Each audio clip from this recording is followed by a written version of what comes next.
కాలస్వరూపుడైన కృష్ణ పరమాత్మ ఈ మారుతున్న కాలాల్లో వచ్చినటువంటి మేలుని మాత్రమే వారికి అందజేస్తూ ఏవైనా ఈ మార్పుల వల్ల వచ్చే కీడుని ఏవైనా ఉంటే తొలగిస్తున్నట్ట. అందుకు కాలాన్ని కూడా అనుకూలంగా చేయగలిగేవాడు కాల నియంత అయినటువంటి కృష్ణ పరమాత్మ. అది ఋతువర్ణన ద్వారా మనకి వ్యాసుడు తెలియజేయదలుచుకున్న ముఖ్య విషయం. ఇది ఋతువర్ణనంతా నేను చేస్తూ ఉంటే మిగిలిన 3 రోజులు అదే అవుతుంది కనుక క్లుప్తంగా దీన్ని స్మరిద్దాం. వసంతం వెళ్ళిన తర్వాత వసంతం చక్కగా గడిచింది. ఆ వసంత శోభలో మాధవుని శోభని వీరందరూ పరిశీలించారట. వసంతం అన్నప్పుడు మధుమాసం మాధవ మాసం కలిపితే వసంతం అంటాం. మధుమాసం అంటే చైత్రం, మాధవ మాసం అంటే వైశాఖం. ఈ వసంత మాసంలో మాధవుని యొక్క శోభను చూస్తూ కాలం గడిచింది వీరందరికీ. ఆ తర్వాత వేసవి వచ్చినప్పుడు నిదాగ కాలంబు వర్తింప, వేసవి వచ్చినప్పుడు నిదాగ లక్షణంబులు బాసి, వేసవి యొక్క తీవ్రత ఏదీ కనబడలేదుట. ఎందువల్ల అంటే బృందావనంబు రామ గోవింద మందిరంబైన కథంబున అన్నారు. ఇక్కడ బృందావనం గోవింద మందిరం అంటే నారాయణ నివసిస్తున్న చోటు గనక అది నిదాగ లక్షణంబులం బాసి నిరంతర గిరి నిపతిత నిర్జర శీకర పరంపరా భాసిత పల్లవిత కుసుమిత తరుల తంబయ్యు అంటే తీవ్రమైన వేసవి కూడా చక్కని సెలయేళ్లతో, ఎండని సెలయేళ్లతో కుసుమించినటువంటి వృక్షాలతో ఫలాలతో ఉన్నాయట. ఈ విధంగా వేసవి కూడా వాళ్ళకి ఆనందం కలిగించింది. ఇలాంటి వేసవిలో ఒక చిత్రమైన ఘట్టాన్ని ఇక్కడ వర్ణించి చెప్తున్నాడు.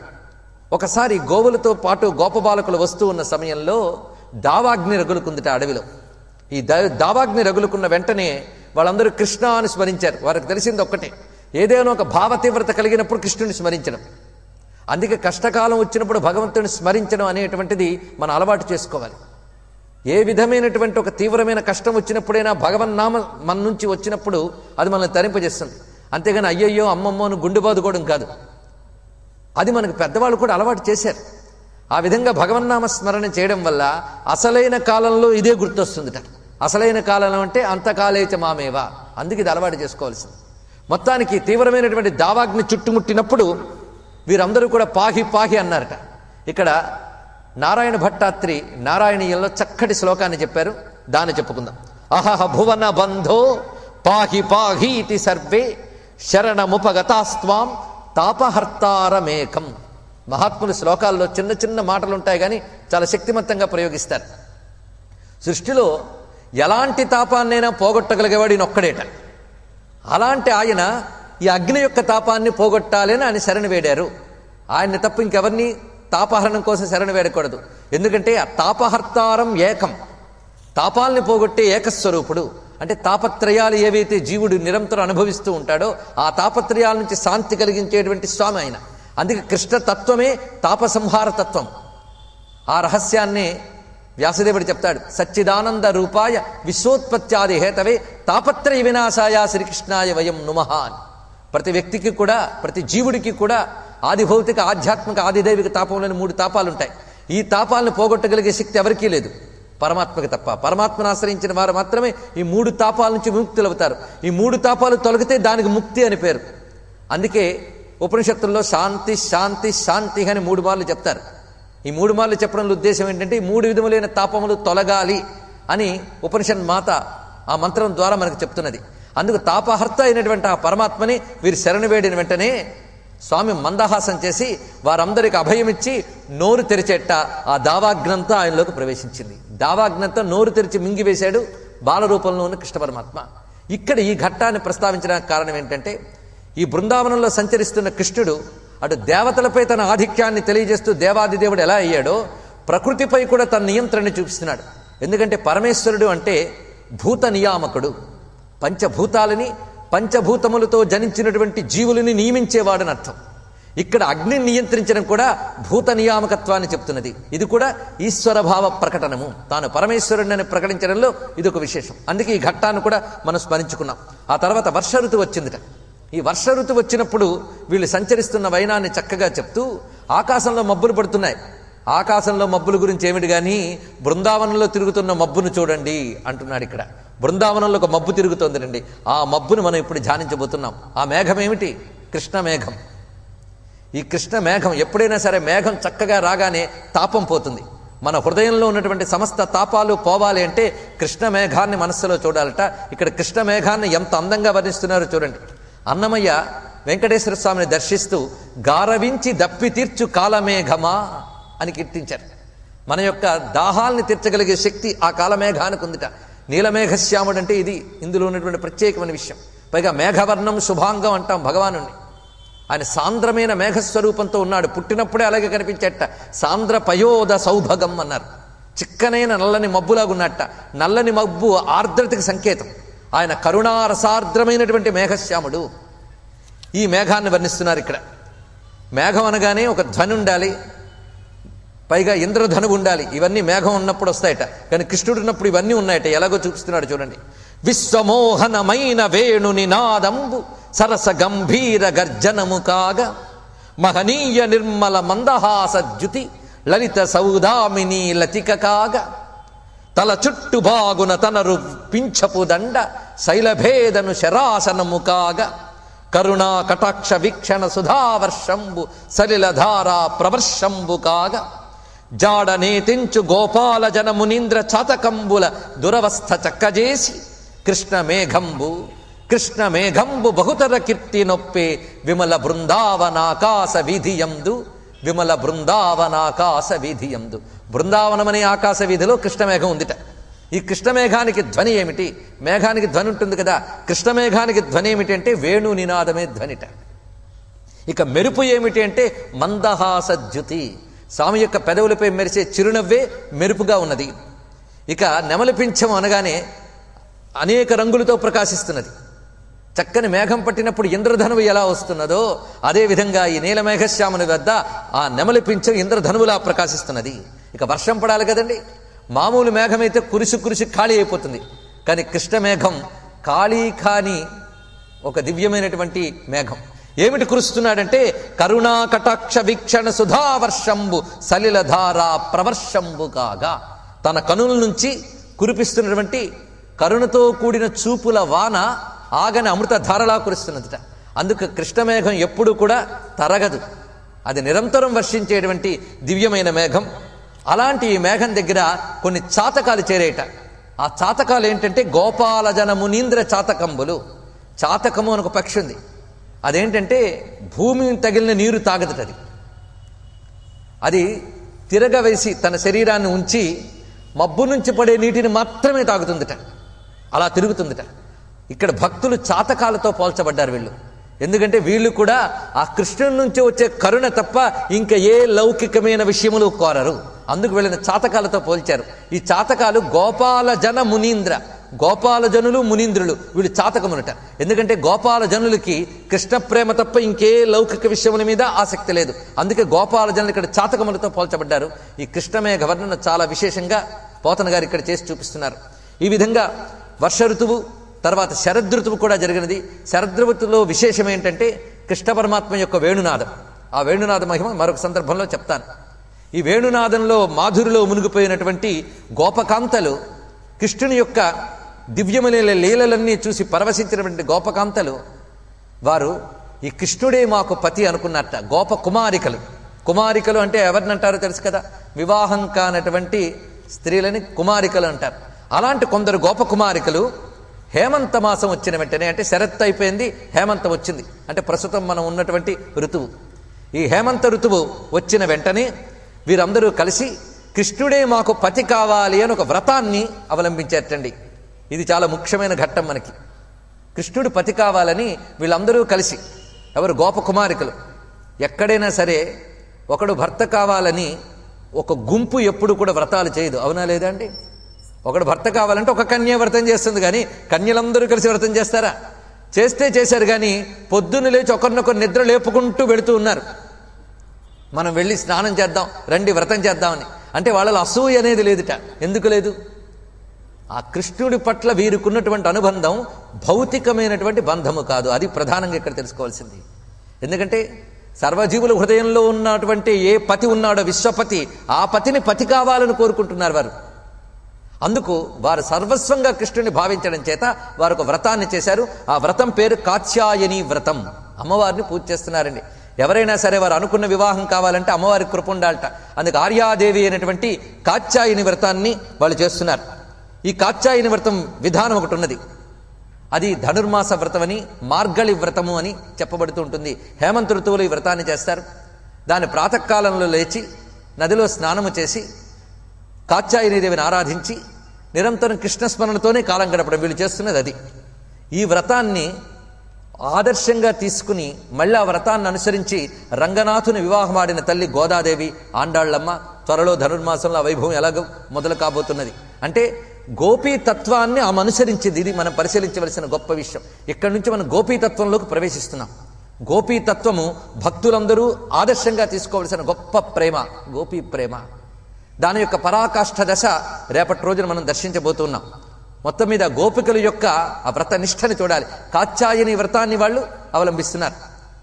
అమ్మవారి యొక్క మూర్తిని వాళ్ళు తయారు చేసి, అంటే ఆ నదీ తీరంలో, యమునా నదీ తీరంలో మట్టితో అమ్మవారి యొక్క మూర్తిని చేసి దానికి పూజ చేసి సురభి కుసుమ గంధంబులిడి ధూపదీపంబులిచ్చి బహువిధ ఉపాహారంబులు సమర్పించి ఒక మంత్రాన్ని చెప్తున్నట్టు వాళ్ళందరూ కూడా.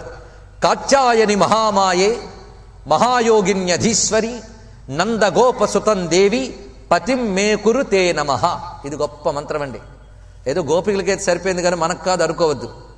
నారాయణుడు పతి కావడం కంటే గొప్ప యోగం ఇంకేం కావాలండి? నారాయణుడు పతి కావడం అంటే తన సర్వస్వము నారాయణుడే అనేటువంటి స్థితి కలగాలి. అలాగే కృష్ణుడే సర్వస్వము, కృష్ణుడి వారము మేము. ఇది చాలా గొప్ప విషయం. కృష్ణుడు వారము మేము, అదేవిధంగా కృష్ణుడు మావాడు అనే భావం ఇది. అది ఎవరైతే కావాలనుకుంటున్నారో వాళ్ళందరూ కూడా ఈ మంత్రాన్ని చేసుకోవచ్చు. కాత్యాయని మహామాయే మహాయోగిన్యధీశ్వరి నందగోపసుతం దేవి పతిం మే కురు తే నమః. నందగోపసుతుడైన కృష్ణుని మాకు పతిగా చెయ్యమ్మా అని కాత్యాయని దేవికి నమస్కారం చేసుకున్నారు వీళ్ళందరూ కూడా. ఇలాగ వీళ్ళు నెల రోజుల పాటు ఈ వ్రతాన్ని చేస్తున్నారు. ఉషస్యుత్థాయ గోత్రైస్వైః అన్యోన్యాబద్ధ బాహవః కృష్ణముచ్చైర్జగుర్యాంత్యః కాళింద్యా స్నాతుమన్వహం. ఇక్కడ నేను సంస్కృత శ్లోకాలు చదువుతూ, అంటే మూలంలో ఉన్న శ్లోకాలు కూడా తీసుకొచ్చి చెప్తున్నాను దాని అంతరార్థాలు గ్రహించడానికి. ఉషసి ఉత్థాయ, ఉషక్కాలంలో నిద్రలేచి వీరందరూ కూడా ఒకరినొకరు నిద్రలేపుకుని, ఇలాగే ఆండాళ్ళమ్మ పాసురాలు కూడా కనిపిస్తాయి మనకి. చాటి వాళ్ళందరినీ లేపి ఆవిడ స్నానానికి వెళుతుంది. నిజంగా విల్లిపుత్తూరులో అందరూ కలిసి ఆమెతో స్నానం చేశారో లేదో మనకు తెలియదు, కానీ ఆండాళ్ళమ్మ భావనది. ఇలా అందరూ కలిసి స్నానానికి వెళుతున్నట్లుగా వెళ్ళడం. ఇందులో ఒక అంతరార్థం ఉన్నది, ఆధ్యాత్మికమైన అంతరార్థం. దాన్ని జాగ్రత్తగా పరిశీలించాలి. ఈ ఘట్టం చాలా ముఖ్యమైన ఘట్టం భాగవతంలో. ఈ విధంగా వారందరూ కూడా కృష్ణం ఉచ్చైర్జగుర్యాంత్యః, కృష్ణ పరమాత్మ గురించి గానము చేస్తూ వెళ్ళి స్నానాలు చేసేట. వ్రతం నెల రోజులు చక్కగా చేశారండి. వారి జలోచను పాడుచు వారి జలోచనలు వారి వారికి వెట్కన్ వారి విహారము సలిపిరి వారి విహారములు జగతి వారికి కలవే. ఎన్ని వారి వచ్చాయి ఇందులో చూడండి. పోతన గారి యొక్క పద్య సౌందర్యాన్ని కూడా ఇందులో చూడాలి. వారిజలోచను పాడుచు, వారిజలోచనుడు అంటే పద్మనేత్రుడైనటువంటి కృష్ణ పరమాత్మ గురించి గానం చేస్తూ వారి వారికి వెట్కన్, వారి వారికి ఆనందాలు కలిగేలాగా వారి విహారము సల్పిరి. వారి అంటే నీరు అని కూడా అర్థం ఉన్నది. వారి విహారము సల్పిరి అంటే జలకముల్లో విహారాలు చేశారు. వారి విహారములు జగతి వారికి కలవే. అయ్యా, ఈ రికార్డింగ్ వాళ్ళు చాలా డిస్టర్బ్ చేస్తున్నారు. ఒక నిశ్చయంగా ఉంటే వాళ్ళ నుంచి నేను తెచ్చుకున్న ఏకాగ్రతను నిలపగలను దయచేసి. విష్ణు వారి విహారము సలిపిరి వారి విహారములు జగతి వారికి కలవే. అది చెప్తున్నారు ఇక్కడ. వారి విహారములు, వారి విహారములు అనే వాడికి ముందు అర్థం నీటిలో విహరించడం, రెండవ అర్థం వారి విహారములు అంటే గోపికల యొక్క సంచారము జగతి వారికి కలవే అంటున్నారు ఇక్కడ. అంటే లౌకికులకి ఉంటుందా అలాంటి విహారం అన్నాడు ఇక్కడ. అంటే గోపికల యొక్క భావము, గోపికల యొక్క నిష్ఠ, గోపికల యొక్క పద్ధతి సామాన్యులకు ఉంటుందా, లౌకిక విషయవాంఛలు ఉన్న వారికి ఉంటుందా అని జగతి వారికి కలవే అనే మాటలు ఇంత విశేషం చెప్పాడు. ఈ విధంగా వారు స్నానాలు చేస్తూ ఉండగా నెల రోజులు పూర్తయింది. ఆఖరి రోజున వాళ్ళు ఒక ఉత్సాహం వస్తుంది. ఎప్పుడైనా సరే వ్రతం పూర్తయిపోతుందంటే ఒక ఉత్సాహం వస్తుందండి. ఆ ఉత్సాహం చేత ఏం చేశారంటే కృంకులిడా జలంబున సొచ్చి వలువలు విడిచి జలంబున సొచ్చి అంటే వస్త్రరహితంగా స్నానం చేస్తున్నారట ఆఖరి రోజున. ఇది కూడదు. వ్రతం చేసేవాళ్ళు వస్త్రరహితంగా ఎప్పుడు స్నానం చేయకూడదు. ఇది చాలా ముఖ్యమైన విషయం. రాత్రి స్నానం చేసిన దోషం, అలాగే వస్త్రరహితంగా స్నానం చేసిన దోషమని వేదం చెప్తోంది. ననక్త స్నాయాం ననగ్న స్నాయాం, ఇది వేదవచనం. ననక్త స్నాయాం, రాత్రిపూట తలంటు స్నానాలు ఇత్యాదులు చేయరాదు. ఏదో వేసవిలో ఒళ్ళు కడుక్కోవడం వేరే విషయం, కానీ స్నానక్రియగా రాత్రి చేయరాదు. అదేవిధంగా వస్త్రరహితంగా స్నానం చేయరాదని వేదమాత శాసిస్తున్నది. అందులో వ్రత నియమంలో ఉన్నవారు కానీ ఇలాంటి నియమాలు తప్పితే వ్రతభంగం జరుగుతుంది. కనుక వీళ్ళు ఉత్సాహంతో వ్రత నియమం తప్పి స్నానం చేస్తున్నారు. ఆ సమయంలో కృష్ణ పరమాత్మ అటు వైపు వచ్చి వీళ్ళ వస్త్రాలు అపహరించట. వీళ్ళ స్నానములు పూర్తయ్యాక దూరంగా పెట్టుకున్న ఆ వస్త్రములను తీసుకువెళ్ళిపోతున్న కృష్ణుడిని చూశారు. మా మా వలు వలు ముట్టకు మామా కొని పోకు పోకు మన్నింపదగన్ మా మానమేల కొనియదు మా మానసహరణ మేల మానుము కృష్ణ, మా మానసహరణ మేల మానుము కృష్ణ. ఆ వస్త్రాలను అపహరించగయ్యా, మా మనస్సు ఎలాగూ దొంగిలించావు, ఇప్పుడు వస్త్రములు కూడా దొంగిలిస్తున్నావు. కొంటివి మా హృదయంబులు, కొంటివి మా మనము లజ్జ, కొంటివి పలుకుల్, కొంటివిక ఎట్లు చేసేదో కొంటెవు కదా నిన్ను ఎరుగు కొంటిమి కృష్ణ. ఆ పదములు ఎంత అందంగా నడిపిస్తున్నారు చూడండి పోతన గారు. కొంటెవు కదా నిన్ను ఎరుగు కొంటిమి కృష్ణ అని అనగానే మందహాసం చేస్తూ అక్కడున్నట్ట ఆ చెట్టు కొమ్మపై స్వామి వాళ్ళతో చూసి చెప్తున్నాడు, మీరు నన్ను అనవసరంగా నిందిస్తున్నారు, కానీ మీరు చేసిన తప్పు మీరు తెలుసుకోలేకపోతున్నారు. మీ మోసంపు చింతింపరే, మీ మోసంపు చింతింపరే అంటే మీరు చేసినటువంటి దోషాన్ని మీరు ఆలోచించడం లేదు. ఈ దోషం పోవాలి అంటే అంభోమధ్యంబున నుండి వెల్వడి వెసన్ పుర్నేందు బింబాననల్ మీ మీ చీరలు వచ్చి పుచ్చుకొనిడి మీకిచ్చేదని చెచ్చారని. ఆ నీటి మధ్యలోంచి ఉన్నవాళ్ళు ఉన్నట్లు వచ్చి ఈ వస్త్రములు తీసుకోండి మీకు ఇస్తానన్నారు. వెంటనే వాళ్ళు బతిమలాడుతున్నారు, ఇది తగునా అంటే ఇక్కడ స్వామి చక్కటి మాట చెప్తున్నాడు. ఇది ఇక్కడ మనం తెలుసుకోవాల్సిన విషయములు ఉన్నాయి. ఎందుకంటే కృష్ణ లీలల్లో కొన్ని లీలల మర్మములు సరిగ్గా అర్థం చేసుకోలేక లౌకిక విషయ వాసనలతో కుళ్ళిపోయిన బుద్ధులు ఉన్న వాళ్ళు ఏం చేస్తారంటే వాళ్ళు వీటిని విమర్శిస్తూ ఉంటారు. వాళ్ళకి మన సమాధానం చెప్పుకోవడానికి ఈ ఘట్టాన్ని జాగ్రత్తగా చూడాలి. చీరలు ఎత్తుకెళ్ళింది ఎవరు పతి కావాలని వీళ్ళందరూ వ్రతం చేస్తున్నారో వాడే, అది ముందు మర్చిపోరాదు. అది ఇక్కడ ఏ తరుణుడు మగడవుటకు మీ తపములు చెప్పుడు. వాళ్ళు అసలు కృష్ణుడితో చెప్పలేదు ఈ కోరిక, వాళ్ళు కాత్యాయనీదేవికే చెప్పుకున్నారు, కృష్ణుడితో చెప్పలేదు. కానీ సర్వాంతర్యామిని కృష్ణుడికి తెలియదా? వారి వ్రతాన్ని ఫలింపజేయదలుచుకున్న స్వామి ఇప్పుడు వారు చేసిన దోషం వల్ల ఇంతవరకు చేసిన వ్రతం నష్టం అయిపోతుంది. ఆ దోషం పోవడానికి స్వామి పని చేస్తున్నాడు. దీని ద్వారా వాళ్ళ వ్రతలోపాన్ని పోగొట్టి వ్రతాన్ని పరిపూర్ణం చేయదలుచుకున్నాడు స్వామి, అనుగ్రహిస్తున్నాడు. మరి ఇందులో స్వామికి ఏమైనా వికారం ఉందంటే ఆయన నిర్వికారుడు, ఆయన నిర్వికారుడు. ఆ నిర్వికారత్వానికి కూడా మనం ఇక్కడ సమాధానం చెప్పుకోబోతున్నాం. ఏ తరుణుడు మగడవుటకు మీ తపములు చెప్పుడింకా, ఎవరు మగడు కావాలని పనిచేశారో అతన్నే వచ్చాను ఇక్కడికి అని చెప్పిన వెంటనే పైగా మీరెందుకు సిగ్గుపడుతున్నారు, మీ మనస్సులో ఏముందో నాకు చెప్పడం లేదు, అయినా మీ యొక్క అంతరంగములు నాకు తెలుసు, మీరు చేసిన తప్పు మీరు ముందు తెలుసుకోండి. అదేమిటి? వ్రతనిష్టలయ్యుండి వలువలు కట్టుక నీరు సొత్తురే మీరు నియతి తప్పి అంటే పద్ధతిని విడిచిపెట్టి వస్త్రరహితంగా నదిలో స్నానం చేయడం తగునా? ఇది కాత్యాయనీదేవి కల్లసేయుటగాక, కాత్యాయనీదేవి పట్ల మీరు అపచారం చేసినట్లే. ఈ రీతి నోమువారెందుగలరే, ఈ విధంగా నోముని పాడు చేసుకోవడం తగిన పనేనా? మీకు వ్రతఫలం చక్కగా కావాలి అంటే లజ్జ విడిచి చేతులెత్తి మ్రొక్కి దీన్ని పుచ్చుకోండి అన్నట్టు. ఇక్కడ ఈ ఘట్టాన్ని మనం జాగ్రత్తగా పరిశీలించినప్పుడు స్వామి ఇందులో విశేషం ఒకటి చెప్పాడు. అదేమిటంటే శరణాగతి. సాధారణంగా ఏదైనా ఒక వ్రతం చేసినా కర్మ చేసినా అందులో లోపం పోవడానికి చిట్ట చివరకు మా శ్లోకం చదువుతాం. యస్య స్మృత్యాచ నామోక్త్య తప పూజా క్రియాదిషు న్యూనం సంపూర్ణతాం యాతి సద్యో వందే తమచ్యుతం అని. అంటే చేసినటువంటి కర్మలో ఏదైనా లోపం ఉంటే అచ్యుత స్మరణ చేత ఆ లోపము నశించుగాక, వ్రతము పరిపూర్ణ ఫలమునిచ్చుగాక అని చెప్తున్నాం. ఆ అచ్యుతుడే ఇక్కడికి వచ్చాడండి. ఇక్కడ వీళ్ళ యొక్క వ్రత లోపాన్ని పూరించడానికి, సంపూర్ణమైన వ్రత ఫలాన్ని ఇవ్వడానికి వచ్చాడు. దానికి ఒకటే పని ఏమిటంటే వారు సంపూర్ణ శరణాగతితో కృష్ణుని శరణ వేడితే చాలు. పైగా లౌకికమైన ఏ కర్మలు చేసినా నియమ ప్రకారంగా చేయాలి. గుర్తుపెట్టుకోండి, లౌకికంగా ఒక కోరిక కోసం యజ్ఞాలు యాగాలు చేసినప్పుడు అందులో ఏ విధమైనటువంటి క్రియాలోపం జరిగినా ప్రత్యవాయ దోషమునకు దోషం వస్తుంది. అందుకు చిట్ట చివరికి కొన్ని ప్రాయశ్చిత్తాలు చేసుకుంటారు ఏ యజ్ఞం చేసినా ఏది చేసినా. కానీ మోక్షకాంక్షతో నిష్కామంగా చేసేటువంటి కర్మలకు మాత్రం ప్రత్యవాయ దోషం లేదు. వాడు నిష్కామంగా చేస్తున్నాడు, వాడికి చేస్తున్నానన్న అహంకారము లేదు, ఫలాకాంక్ష అంతకంటే లేదు. ఇది మోక్షకాంక్షతో జరిగేటువంటి విషయం. అటువంటి వాడికి ప్రత్యవాయ దోషం ఉండదు. ఇప్పుడు కృష్ణుడు వీళ్ళకి ప్రత్యవాయ దోషం లేకుండా చేస్తున్నాడంటే అంతరార్థం ఏమిటి అంటే, వీళ్ళు కోరుకున్న కోరిక బాహ్యంగా కృష్ణుడు పతి కావాలన్నట్లు కనిపించినా ఇది మోక్షకాంక్షయే. అది ఇందులో ఉన్నటువంటి మరొక అంతరార్థం. అందుకు ప్రత్యవాయ దోషం లేకుండా చేస్తున్నాడు. మరొక రహస్యం ఉన్నది. ఈ విధంగా వాళ్ళు వచ్చినప్పుడు కృష్ణుడికి ఏమైనా వికారం ఉందా? ఏమీ లేదు. ఇక్కడ ఒక మంచి చర్చా గీతం మనకి కనిపిస్తుందండి. ఈ చర్చా గీతం నారాయణ తీర్థుల వారు కృష్ణలీలా తరంగిణిలో చాలా అద్భుతంగా రచించారు. ఒక చర్చా గీతం, సంవాద గీతం అంటారు దీన్ని. అంటే కృష్ణుడు గోపికల మధ్య ఒక మంచి సంభాషణ.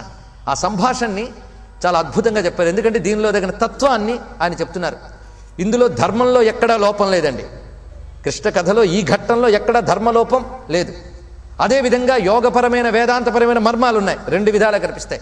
కృష్ణ కథలో ఎక్కడా కూడా ధర్మలోపం అనేది లేదు, బాగా గుర్తుపెట్టుకోండి, ఎక్కడా లేదు. అయితే తత్వపరమైన యోగపరమైన మర్మాలు కూడా ఉంటాయి. ఈ మర్మాలు ప్రతిష్ఠించడానికి ధర్మాన్ని దెబ్బతీయలేదు స్వామి, ఇది తెలుసుకోవాలి. చాలామంది తెలియక ఇవన్నీ ధర్మ విరుద్ధమైన అనుకుంటారు. ఇవి ధర్మ విరుద్ధములు కావు, ఇవి ధర్మ సమ్మతములే. అందుకు ఇక్కడ స్వామి వాళ్ళ యొక్క వ్రతలోపం పూరించడానికి వచ్చాడు. పైగా ఆయన కోసమే వీళ్ళు వ్రతం పన్నారు కనుక ఆయన వచ్చాడు. ఇందులో ఈయన పరపురుషుడు కానే కాడు, ఇదొక విశేషం.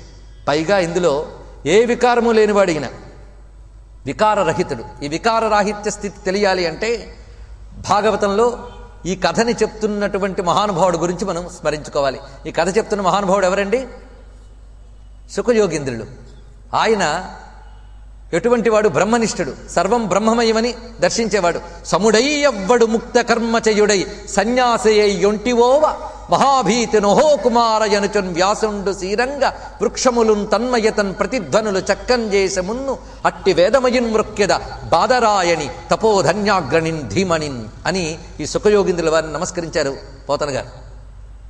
ఒకప్పుడు ఈ సుఖయోగీంద్రుల వారు తన్మయులే వెళ్ళిపోతూ ఉన్నారు. ఆయన సర్వం బ్రహ్మమయం జగత్ అనే స్థితిలో ఉన్నటువంటి వారు. ఆయన వెళ్ళిపోతూ ఉంటే వ్యాసుడు వారు పుత్రమోహంతో ఓ కుమారా అని వెనకాల వెళుతూ ఉన్నట్టండి.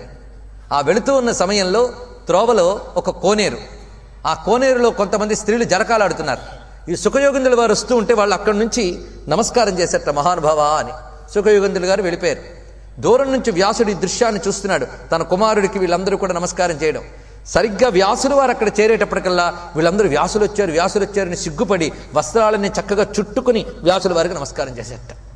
వ్యాసుడికి ఇది అవమానంగా తోచింది. యువకుడైన తన పుత్రుడు వెళ్ళేటప్పుడు వీళ్ళు ఇలాంటి జాగ్రత్తలేవి పడకుండా నమస్కారం అన్నారు. నేను కనబడేటప్పుడు మాత్రం చక్కగా వస్త్రాలను చుట్టుకుని సిగ్గుతో నమస్కారం చేస్తున్నారు. ఆయన దగ్గర లేని సిగ్గు నా దగ్గర వచ్చిందా అనుకున్నట్టు వ్యాసుల వారు అడిగాడు ఉండబట్టలేక, ఎందుకు మీరు ఇలా చేశారని. మహానుభావ, మీరు ఆగి మేము ఆడవాళ్ళమని నిన్ను అడిగారు. ఆయనకు ఆడామగా కూడా తేడా తెలియదు, సర్వం బ్రహ్మమేమని చూసేవాడు, అందుకు ఆయన దగ్గర సిగ్గు అనేది ఉండదు అనే మాట చెప్పారండి వాళ్ళు. ఈ కథను ఒక్కసారి గుర్తు తెచ్చుకోండి. కృష్ణ కథ బింబ కథ అయితే అది ప్రతిబింబ కథ. ఎప్పుడైనా ఒక కథలో సమస్యను పరిష్కరించాలంటే ప్రతిబింబ కథ ఆధారం తీసుకోవాలి. అలా మనం సమస్యను పరిష్కరించగలగాలి. ఏ పరమ పురుషుని నిరంతరం ధ్యానిస్తూ సుఖయోగీంద్రులు ఆ స్థితికి చేరారో ఆ పరమ పురుషుడు శ్రీకృష్ణుడు, ఇది గుర్తుపెట్టుకోవాలి. పైగా కృష్ణావతారానికి మరొక విశేషం, యోగీశ్వరేశ్వరావతారము. యోగీశ్వరేశ్వర అవతారము ఈ మాట వ్యాసుడు స్వయంగా చెప్పాడు. యోగేశ్వరేశ్వర అనే మాట వేస్తాడు. యోగేశ్వరేశ్వరుడు అంటే యోగులలో గొప్పవాళ్ళని యోగీశ్వరులు అంటారు. ఆ ఈశ్వరులకే ఈశ్వరుడు అతను, యోగీశ్వరులకే ఈశ్వరుడు, యోగీశ్వరేశ్వరుడు. కనుక మహాయోగి అయినటువంటి కృష్ణుడు నిర్వికారుడు. అలాంటి నిర్వికారుడైన కృష్ణ పరమాత్మకి ఈ వికారములేవి కూడా అంటవు. అది కూడా ఇక్కడ గ్రహించవలసిన మరొక అంశం. ఇప్పుడు ఈ సంవాద గీతంలో మనం ప్రవేశిస్తే చక్కటి సంవాద గీతం. పైగా నారాయణ తీర్థులు తెలుగువారని చెప్పుకున్నా మన యతీంద్రుడు, అది కూడా తెలుసుకోవాలి. ఆయన ఒక భావుకుడైన కవి కాదు, యతీంద్రుడు. యతి అంటే సన్యాసి, పైగా బ్రహ్మజ్ఞుడు, బ్రహ్మవేత్త, సామాన్యుడు కాదు. అలాంటి బ్రహ్మవేత్త అంటే ఇంచుమించు సుఖయోగీంద్రుడితో సమానమైనది నారాయణ తీర్థులు. ఈ మాట అనడంలో సందేహం లేదు. ఎందుకంటే నారాయణ తీర్థుల వారు కృష్ణగానం చేస్తూ ఉంటే కృష్ణుడు బోలుడెన్ని రూపాలు తాను చుట్టూ తిరిగేవట్ట. ఒక ఆయన ఆ పాట రాసేవట్ట, ఇంకొక ఆయన తలూపుతుకు తాళం వేసేవట్ట, ఇంకొక ఆయన పొట్ట మీద కూర్చుని నృత్యం చేసేవట్ట. ఇలాగ అనేక రూపాలతో నారాయణ తీర్థులు కృష్ణ తరంగాలు గానం చేస్తుంటే అక్కడ ఉండేవట్ట. అలా నారాయణ తీర్థులు చెప్తున్నటువంటి విశేషంలో ఆవరణం మమ నహితే దాతుం భావయ గోపవధూజన బృంద, చాలా చక్కటి మాట చెప్పాడు. ఆవరణం మమ నహి తే దాతు. మీరేమడిగారు? వస్త్రాలు ఇమ్మని అడుగుతున్నారు. వస్త్రం అనే శబ్దానికి ఆవరణం అనే మాట తీసుకున్నాడండి. ఆవరణం అంటే వస్త్రము అని అర్థం ఉన్నది, అంటే కప్పేది. ఆవరణ అంటే కప్పేది అని. మనం మనుషులందరికీ ఆవరణ వస్త్రం, వస్త్రం చేత మనందరం కప్పబడి ఉన్నాం. అందుకే ఆవరణం అంటే వస్త్రం అని అర్థం. కానీ ఆవరణం అనే శబ్దం వేదాంత పరిభాషలో ఆత్మకి ఆవరణములుగా ఉన్న మాయావరణముల్ని చెప్తున్నది. అంటే తాను కాని దానిని తాను అనుకోవడమే ఆవరణ దోషం. గుర్తుపెట్టుకోండి, తాను కాని దాన్ని తాను అనుకున్నాడు. ఉదాహరణకి దేహం తాను కాడు, కానీ దేహం ఆత్మకి ఆవరణ. దేహం ఆత్మకి ఆవరణ. ఆవరణైన దేహాన్ని ఆత్మయే అనుకుంటున్నాడు. ఇది అజ్ఞానం. ఎలాగంటే మనం బట్టలు వేసుకుని బట్టలే నేను అనుకోవడం ఎంత అజ్ఞానమో, ఈ దేహం నేను అనుకోవడం అంతే అజ్ఞానం. అలాగే దేహంతో పాటు దేహ సంబంధమైన మమ, అహం, వీటి నుంచి ఏర్పడిన మాయావరణములు చాలా ఉన్నాయి. ఈ మాయావరణముల నుంచి జీవుడు విముక్తుడైతేనే వాడు తరిస్తాడు. ఇందులో ఒక విశేషం ఉన్నది. మార్గళి వ్రతంలో ఒక అంతరార్థమును జాగ్రత్తగా చూద్దాం. ఇది కేవలం పరమాత్మ పతి కావాలని చేసేటువంటి ఒక స్త్రీలు చేసే వ్రతంగా తీసుకోవడానికి మాత్రమే లేదు. ఇందులో ఒక విశేషమైన భూమిక ఉన్నది. మార్గశీర్ష వ్రతం మనం కూడా పాటించాలి. అందుకే తిరుప్పావే గానం చేస్తూ చాలామంది పాటిస్తారు. ఏమిటి ఇందులో ఉన్న అంతరార్థం? దీని యొక్క అంతరార్థాన్ని పరిశీలిద్దాం. మార్గళి అంటేనే ఉషక్కాలం, బ్రాహ్మీ ముహూర్తంలో, మార్గశిర మాసంలో బ్రాహ్మీ ముహూర్తంలో ఉషక్కాలంలో స్నానానికి వెళ్ళారండి. అసలు సంవత్సరానికి ఉషక్కాలం ధనుర్మాసం. ఇది గుర్తుపెట్టుకోండి, సంవత్సరానికి ఉషక్కాలం ధనుర్మాసం. ఎందుకంటే ఉత్తరాయణం నుంచి సంవత్సరానికి పగల కింద లెక్క, దక్షిణాయనం రాత్రి కింద లెక్క. అవునా లేదా? చాలామంది పెద్దలకి తెలిసే విషయం. సంవత్సరంలో ఉత్తరాయణం పగల కింద, దక్షిణాయనం రాత్రి కింద లెక్క. ఉత్తరాయణం రాక ముందు వస్తుంది సరిగ్గా ధనుర్మాసం. అంటే సూర్యోదయానికి ముందు ఉన్న ఉషక్కాలం వలె ఉన్న ధనుర్మాసం. కనుక ధనుర్మాసమే బ్రాహ్మీ ముహూర్తం వంటిది. అందులో మళ్ళీ ఉషక్కాలను నిద్రలేవడం. బ్రాహ్మీ ముహూర్తం అంటే ధ్యాన యోగ్య కాలం. గుర్తుపెట్టుకోండి, ధ్యాన యోగ్య కాలం. ఆ సమయంలో మేల్కొనుట అంటే అర్థం జీవుడు బహిర్ముఖత్వాన్ని విడిచిపెట్టి అంతర్ముఖుడే ధ్యానానికి సిద్ధపడుట. ఇది దీనిలో తెలుసుకోవాల్సింది. ధ్యానానికి సిద్ధపడ్డాడు, అది మేల్కొనడం. ధ్యానానికి సిద్ధపడ్డాడు. ఆ సిద్ధపడ్డప్పుడు అటు ఇటు చెదిరిపోతున్నటువంటి తన అంతఃకరణ వృత్తులని, అంటే మనోవృత్తులన్నింటినీ కూడగట్టుకుని ఆ ధ్యానంలో ప్రవేశించాలి. అందుకే అందరినీ నిద్రలేపి ధ్యానానికి వెళ్ళడం అంటే ఇది అర్థం. తన యొక్క మనోవృత్తులన్నింటినీ కూడగట్టుకుని ధ్యానంలో ప్రవేశిస్తున్నాడు. ఆ ధ్యానమే ఇక్కడ ధ్యానంలో మునగడం. ధ్యానంలో మునగడమే జలకాలాడడం, మరొకటి కాదు. ధ్యానంలో మునగడం. ఆ మునక వేసేటప్పుడు ఏం చేస్తున్నారండి? ఆవరణలు తీసేశారు. అందులో మునిగేటప్పుడు ఆవరణలు తీసేశారు. ఇది తెలుసుకోవాల్సిన ముఖ్యమైన విషయం, కథలో ఉన్నటువంటి అంతరార్థం. అంటే పరమాత్మని ధ్యానించేటప్పుడు క్రమక్రమంగా నేను అనేటువంటి ఆత్మకి ఏవేవి ఆవరణలుగా ఉన్నాయో వాటన్నిటి కూడా విస్మరిస్తాడు, వాటన్నిటినీ కూడా పరిత్యజిస్తాడు. నేను దేహాన్ని, నాది ఈ ప్రపంచం అనే బాహ్య స్పృహలన్నీ విడిచిపెడతాడు. ఈ బాహ్య స్పృహలు విడిచిపెట్టడమే ఆవరణలు పరిత్యజించడం అంటే. ఇలా ఆవరణలన్నీ పరిత్యజించి ధ్యానంలో ఉన్నాడు. కానీ ఆ ధ్యానంలో చాలా కాలం ఉన్న తర్వాత కొంతసేపటికి మళ్ళీ బయటకు వస్తారు. అంతే కదండి, ధ్యానం చేసిన తర్వాత మళ్ళీ బయటకు వస్తారు. బయటకు వచ్చినప్పుడు మళ్ళీ ఏం చేస్తారు? ఈ విడిచిపెట్టినటువంటి ప్రాపంచిక విషయాల్లో మళ్ళీ పెట్టుకుంటారు. ఇది ఎలాంటిదంటే స్నానానికి దిగుతూ వస్త్రాలు ఒడ్డును విడిచిపెట్టి మళ్ళీ స్నానం చేసిన తర్వాత వేసుకున్నట్టే. కానీ పరమాత్మ ఏం చేశాడంటే తన ధ్యానంలో మునిగిన వారికి మరి ఆవరణలు ఉండవు అని చెప్పడం ఇందులో ఉన్నటువంటి అద్భుతమైన సందేశం. మరి వాళ్ళకి బాహ్యావరణలు లేవు, అది చెప్తున్నాడు. ఆ వస్త్రాలు అపహరించడంలో విశేషం. అందుకు ఆవరణం మమ నహిమే దాతుం భావయ గోపవధూజన బృంద. ఇది చెప్తున్నాడు స్వామి. భావయ, నేనన్న మాటలో అంతరార్థాన్ని భావించండి. నేనేమంటున్నాను? ఆవరణం మమ నహి. మీరు వస్త్రాలు ఇమ్మంటున్నారు, నాకు ఆవరణలు లేవు మీకు ఇవ్వడానికి అన్నాడు. ఎంత చక్కటి మాట చూడండి. నాకు ఆవరణలు లేవు మీకు ఇవ్వడానికి అంటే పరమాత్మకి ఆవరణలు లేవు, ఆయన కప్పేదేమీ లేదు. పరమాత్మ వస్తువు అంటే ఆవరణలన్నీ తీసేశాక మిగిలేదే పరమాత్మ. ఈ విషయం అర్థం కావాలంటే కొంచెం రమణ మహర్షిని మనం భావన చేయాలి. రమణ మహర్షి నేను అంటే ఏమిటో చెప్పాడు. మనము నేను నేను అంటూ ఉంటాం. రమణ మహర్షి అన్న నేను నేను నేను ఒకటేనా? కాదు కదా. మనం నేను అనే దాన్ని చాలా వాటికి అంటగట్టాం. ఎలాగంటే ఒక పీలగా ఉన్న మనిషి ఒక చొక్కా వేసుకుని, దాని మీద ఒక కోటు వేసుకుని, దాని మీద మరో వస్త్రం వేసుకుని, దాని మీద ఒక శాలువా కప్పుకుని నేను ఎంత బలంగా ఉన్నానో అనుకోవడం ఎంత అజ్ఞానమో. మనం కూడా అసలు నేనుకి ఇవన్నీ తగిలించి నేను దేహాన్ని, నేను బుద్ధిని, నేను ప్రాణాన్ని, ఈ నేను నేను నేను నేను పెంచుకుని ఇవన్నీ నేను నావి అని ఆవరణలన్నీ పెంచుకున్నాం. కానీ అసలు నేనెవడు? ఇవన్నీ తీసేస్తే మిగిలిన వాడెవడు? వాడు అసలు నేను. అసలు నేనే పరమాత్మ, ఆయనే శ్రీకృష్ణుడు. అందుకు నాకు ఆవరణలు లేవన్నాడండి మీకు ఇవ్వడానికి.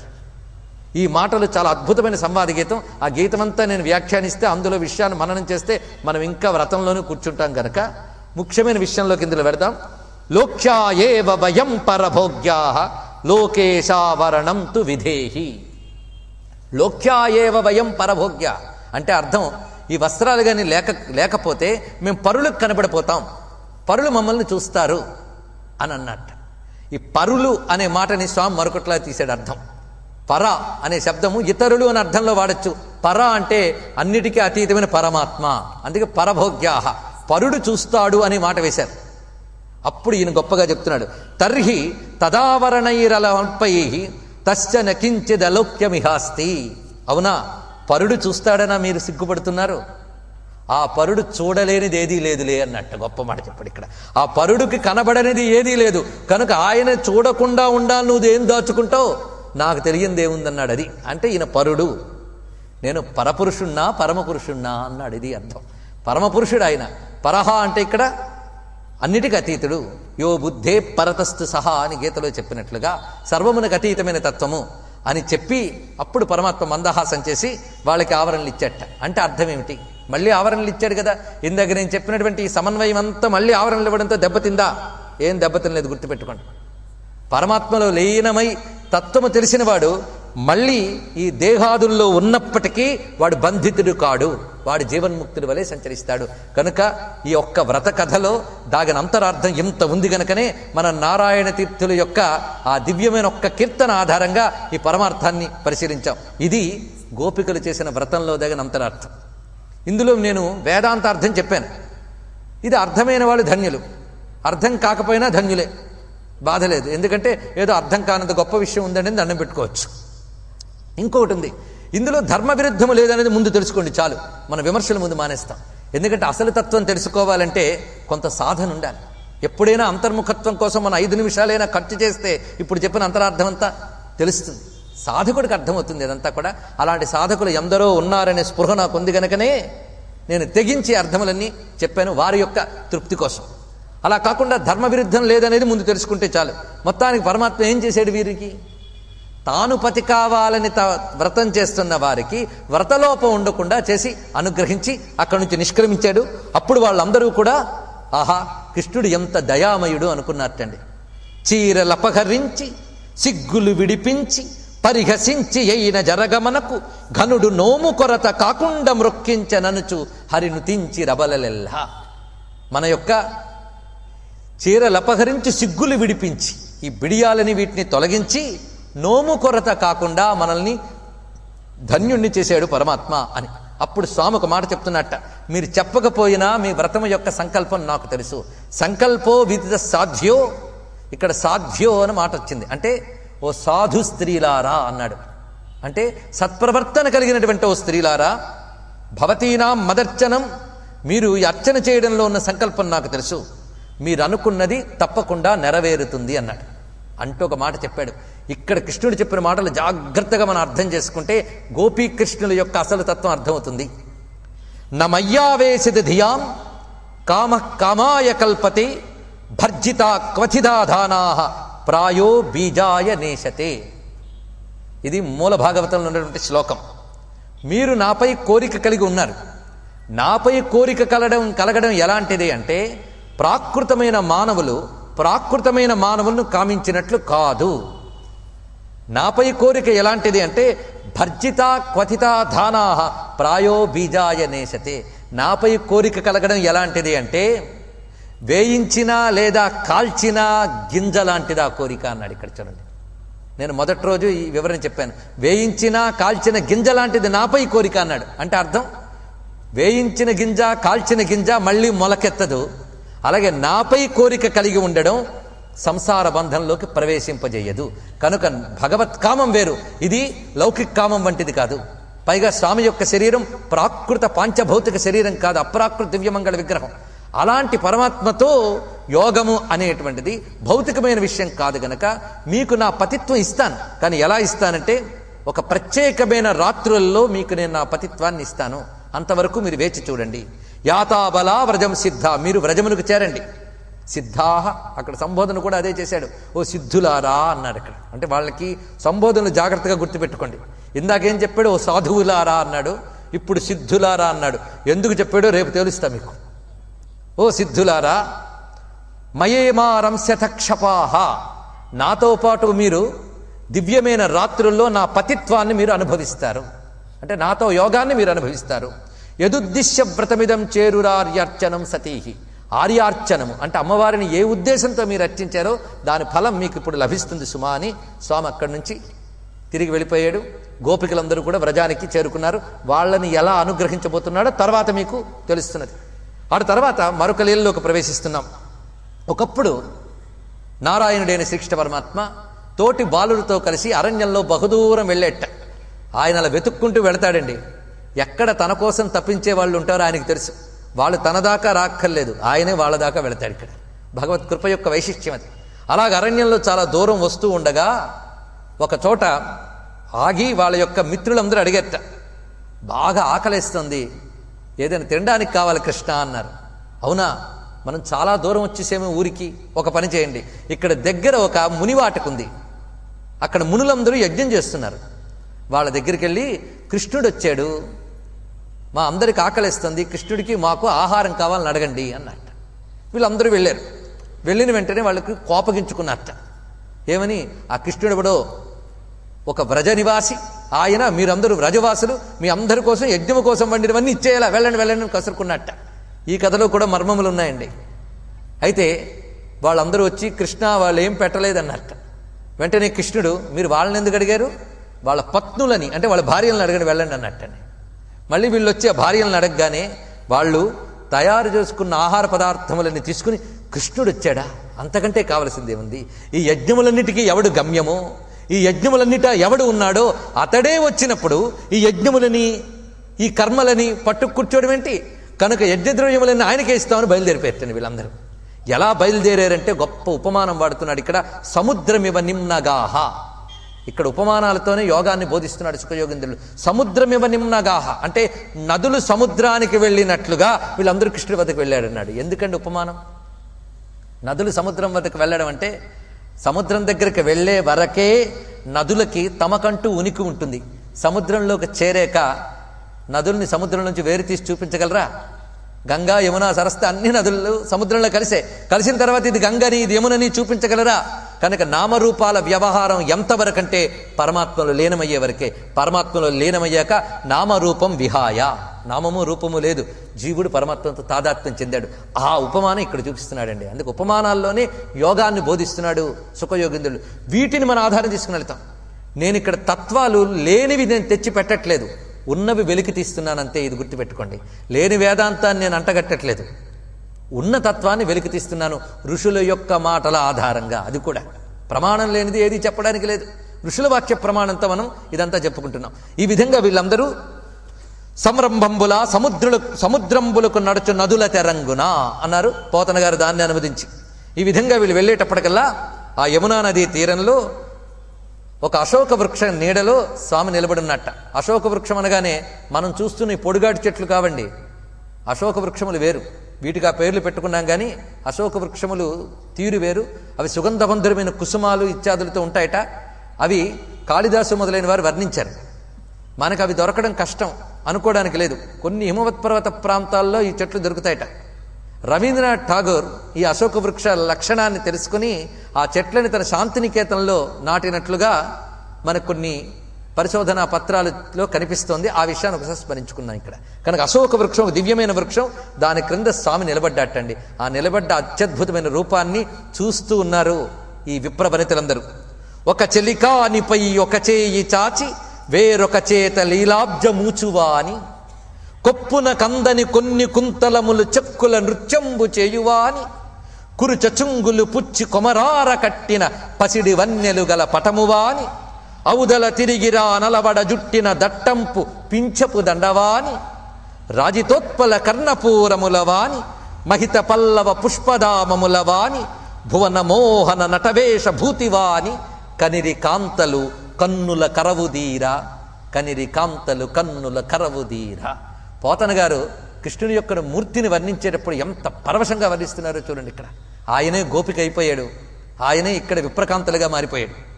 ఒక చెలికానిపై ఒక చెయ్యి చాచి, అక్కడ మిత్రుడు ఉంటే ఆ మిత్రుడు భుజం మీద చెయ్యి వేసి ఇంకో చేత్తో ఒక పద్మాన్ని పట్టుకుని ఊచుతున్నట్టు కృష్ణ పరమాత్మ.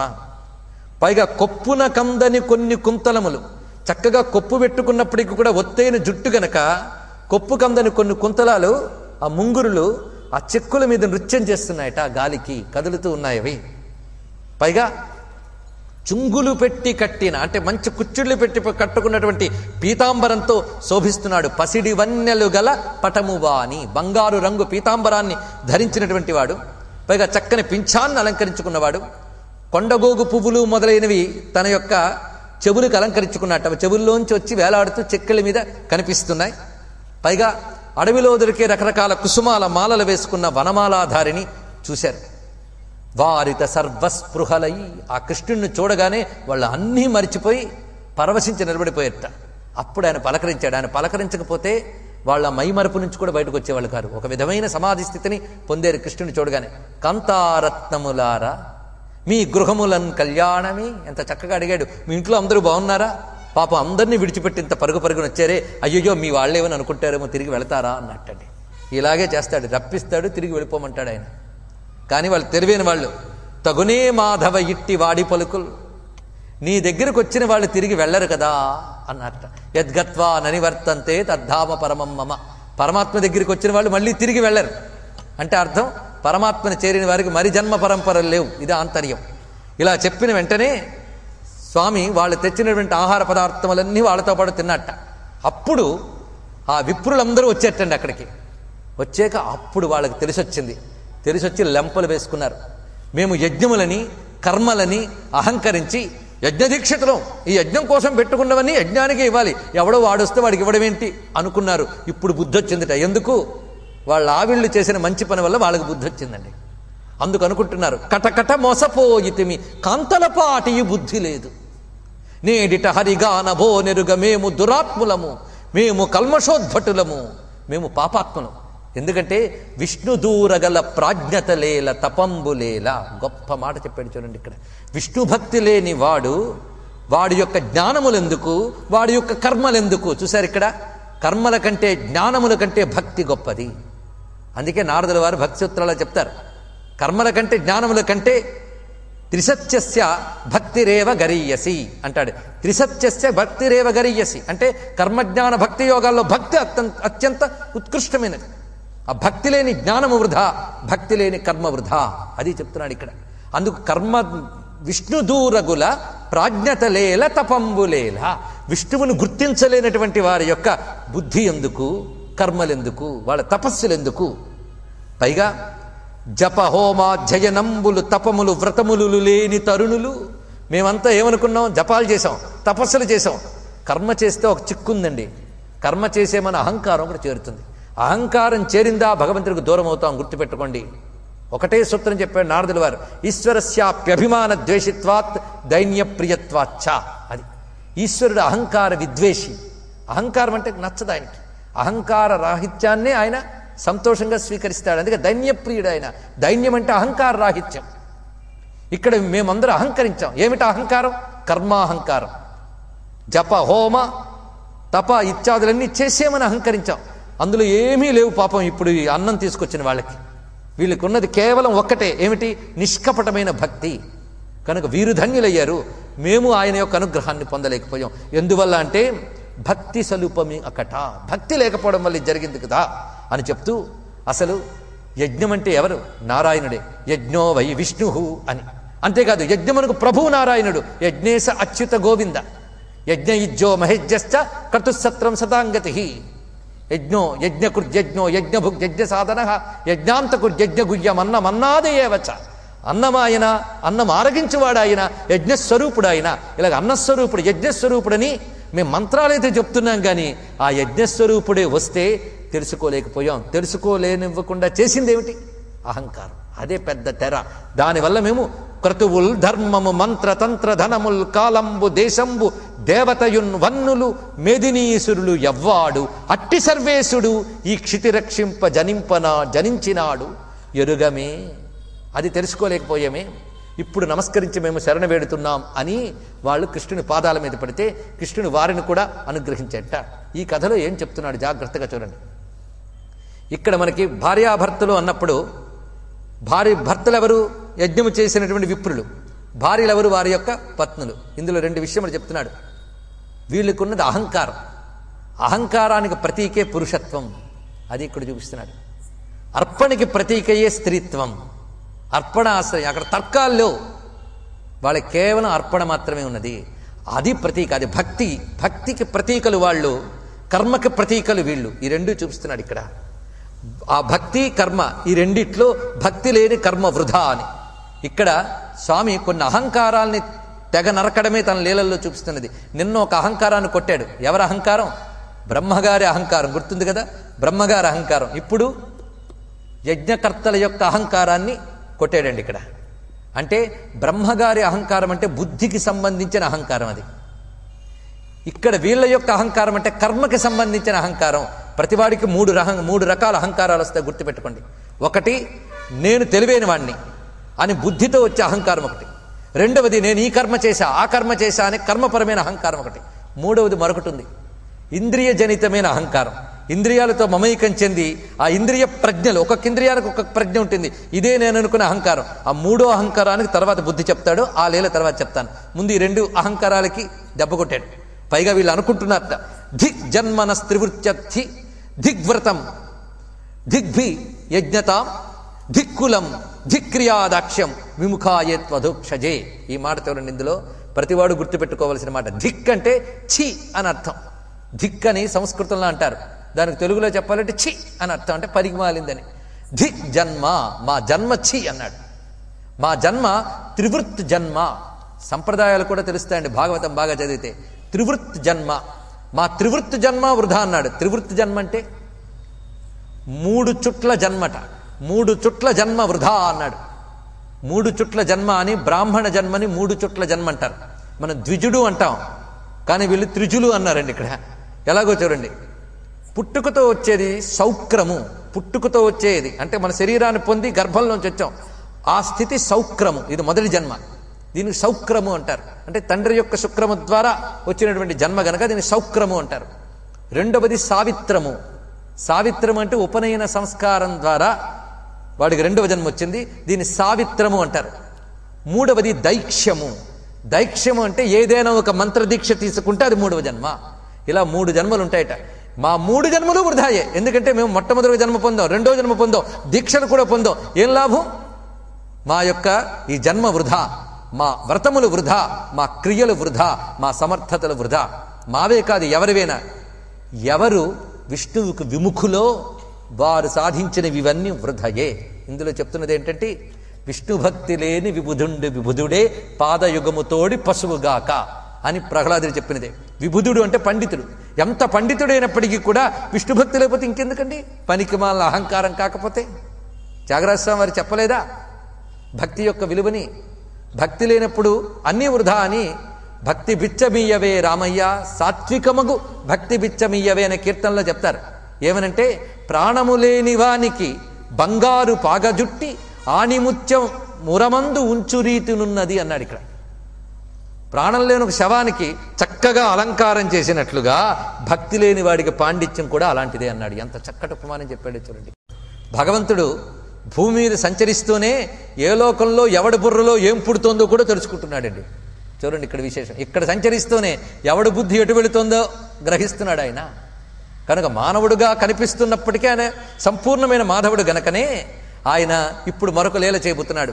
ఆ లీల ఏమిటి అంటే, ఒకప్పుడు నంద వ్రజవాసులందరూ కూడా ఒక పెద్ద యజ్ఞం చేయబోయారట. యజ్ఞము అంటే ఇక్కడ వీళ్ళు చేస్తున్న జాతర.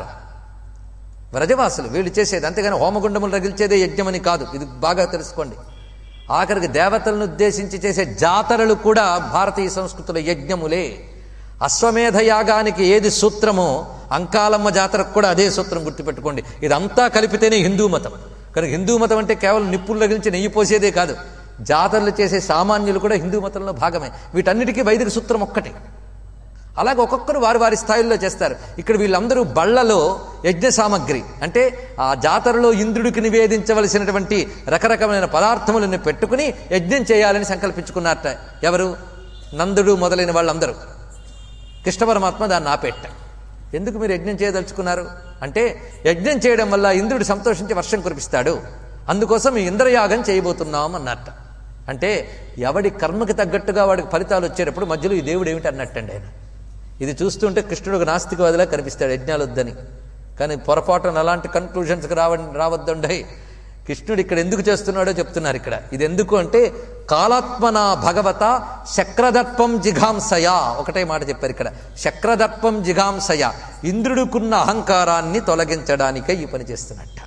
శక్రదర్ప జిఘాంసయ, అందుకు పైగా తన యొక్క రక్షణ వాళ్ళందరికీ కల్పిస్తున్నాడు. పరమాత్మను ఆశ్రయించుకున్న వారికి ఇటువంటివి అవసరం లేదనే విషయాన్ని ఇక్కడ మనం గ్రహించవచ్చు. ఈ విధంగా వాళ్ళకి చెప్పి ఆపెట్ట. మరేం చేయం? ఇది తెచ్చుకున్నటువంటి యజ్ఞ సామగ్రి అంతా అంటే మనకి చక్కగా ఆహారాన్ని ఇస్తూ, మన గోవులకు పోషణనిస్తూ ఇక్కడ అద్భుతమైన పర్వతం ఉన్నది. ఏ పర్వతం అది? గోవర్ధన పర్వతం. ఈ గోవర్ధన పర్వతాన్ని ఆరాధించండి అన్నారు. ఇది మరొక ముఖ్యమైన లీల. మరొక ముఖ్యమైన లీల అని చెప్పడమే కాకుండా, బృందావనంలో స్వామి లీలల్లో పరాకాష్ఠకు చెందిన లీలలు 2. పరాకాష్ఠ అంటే అల్టిమేట్, పీక్ అనేటువంటి అర్థంలో వాడుతున్నాను. పరాకాష్ఠకు చెందిన లీలలు 2, అందులో ఒకటి ఇది. అత్యంత పరాకాష్ఠకు చెందిన లీల మరొకటి ఉంది, అది రేపు ప్రత్యేకించి మనం చెప్పుకుందాం. ఈరోజు ఈ పరాకాష్ఠ లీలను అందరం భావన చేద్దాం. ఇది ఈ పరమపావనమైనటువంటి మార్గశీర్ష శుద్ధ పూర్ణిమ రాత్రి వేళ ఉన్న రోజు, ఉదయం చతుర్దశి, రాత్రి పూర్ణిమ ఉన్నటువంటి రోజున దత్తాత్రేయులు వారు అవతరించినటువంటి దివ్యమైన ఈ రోజున జగద్గురువైన కృష్ణ పరమాత్మ యొక్క ఈ దివ్య ఘట్టాన్ని వినడం ఒక యోగం. ఆ యోగం మనకి ప్రాపింపజేసినటువంటి జగద్గురువుకి నమస్కారం చేసుకుని ఇందులో ప్రవేశిద్దాం. ఈ లీలలో చాలా అంతరార్థములు ఉన్నాయి. పైగా ముఖ్యమైన లీలగా దీన్ని చెప్తారు. రామాయణంలో రామపట్టాభిషేకానికి ఎంత ప్రాధాన్యం ఉన్నదో, భాగవతంలో ఈ ఘట్టానికి అంత ప్రాధాన్యం ఉన్నది. ఏమిటనేది ఇప్పుడు పరిశీలిద్దాం. మొత్తానికి పరమాత్మ వీళ్ళని ఏం చెప్పాడు? గోవర్ధనగిరికి యజ్ఞ సామగ్రి అంతా ఇవ్వండి, పైగా ప్రత్యక్షంగా స్వీకరిస్తాడు గోవర్ధనుడు అన్నట్టండి. సరే అని వీళ్ళందరూ కూడా చక్కగా గోవర్ధనగిరికి ఇవన్నీ నివేదనలు చేశారు. చిత్రం, ఆ గోవర్ధనగిరి ఇవన్నీ తిన్నదిట. ఇక్కడ ఒక విశేషాన్ని చెప్తారు. కృష్ణుడు గోవర్ధనగిరి రూపంలో ఇవన్నీ స్వీకరించాడు అన్నారు ఇక్కడ. అంటే గోవర్ధనగిరియే కృష్ణుని యొక్క స్వరూపము. ఇక్కడ గోవర్ధనాన్ని మనం తరచుకుంటున్నాం. గోవర్ధనాన్ని మీరు ఎప్పుడైనా బృందావనం వెళ్ళి చూడండి. అనేక మంది భక్తులు అక్కడ సుమారు 22 మైళ్ళ విస్తీర్ణం ఉన్నటువంటి ఆ కొండ చుట్టూ ప్రదక్షిణలు చేస్తారు. ఎలా ప్రదక్షిణలు చేస్తారంటే దొర్లుతూ ప్రదక్షిణలు చేసిన వాళ్ళు ఉన్నారు. అలాంటి మహాత్ములు, వాళ్ళను చూసే యోగం మాకు లభించింది కనుక చెప్తున్నాం. చిత్రం ఏంటంటే అందులో కృష్ణ దీక్షలో ఉన్నటువంటి పాశ్చాత్యులు కూడా చాలామంది ఉన్నారు.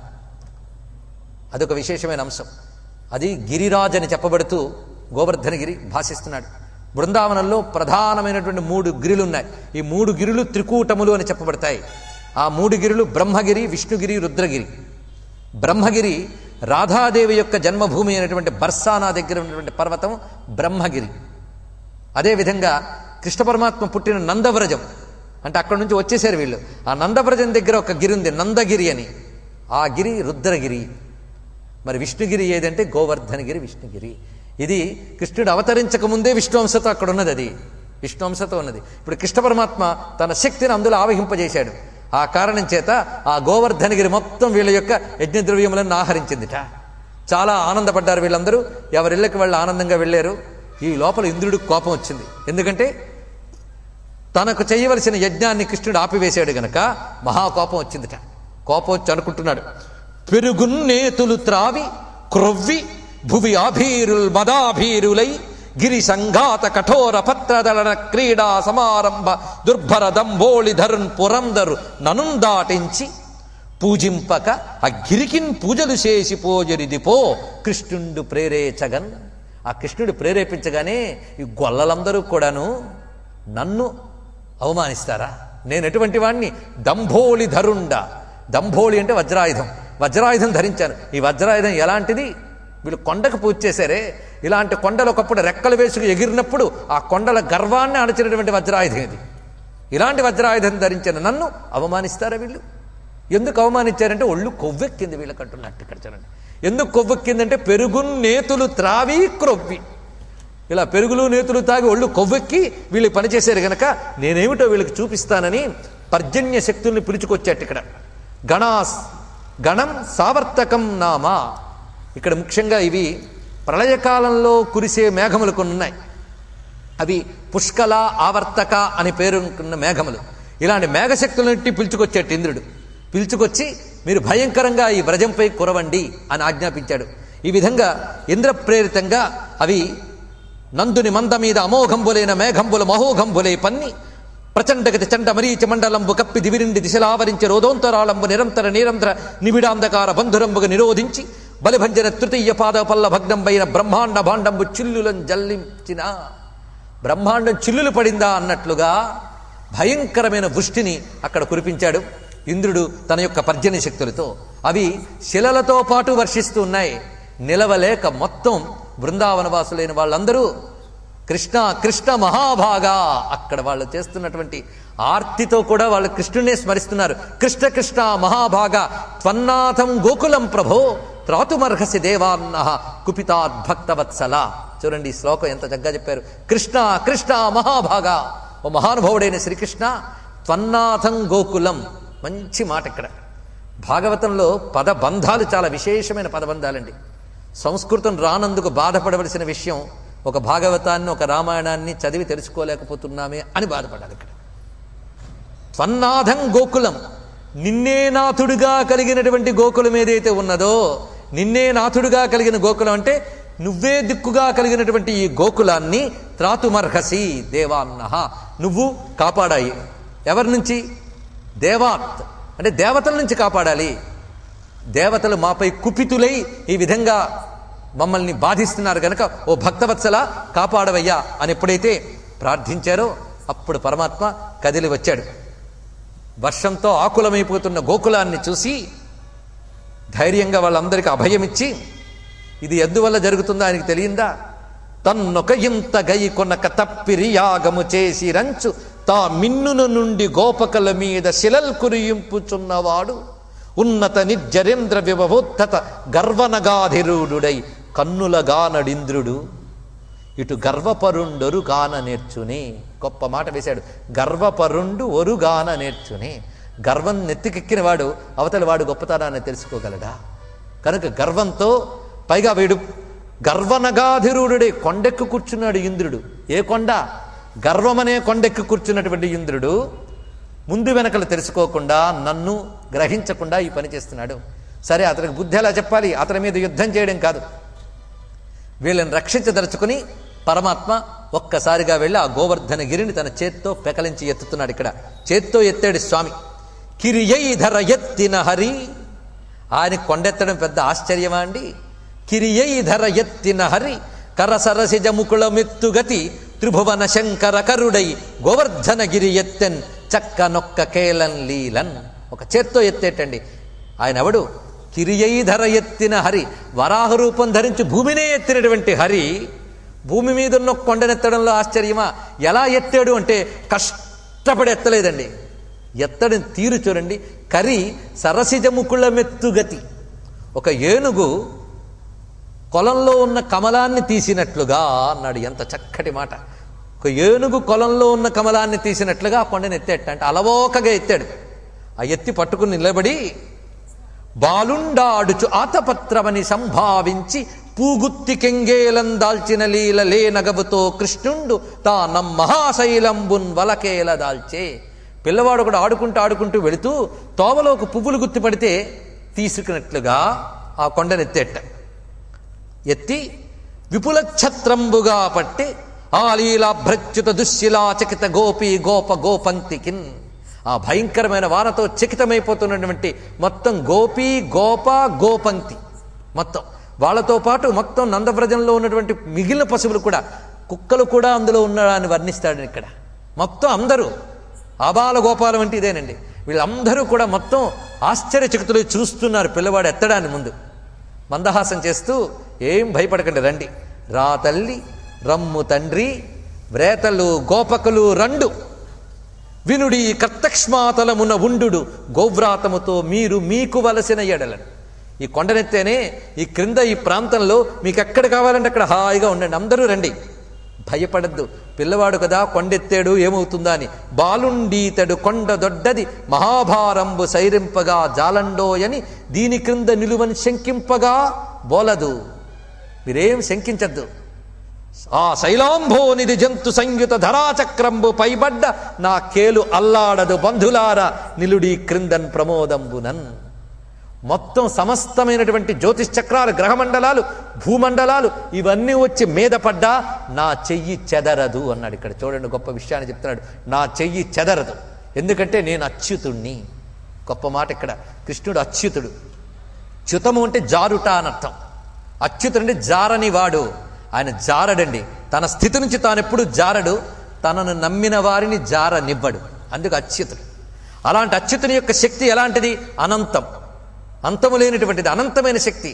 దానితోనే గోవిందుడు అవుతున్నాడు. కనుక అచ్యుత, అనంత, గోవింద అనే 3 నామాలతో దివ్యలీలను మనం పరిశీలిద్దాం.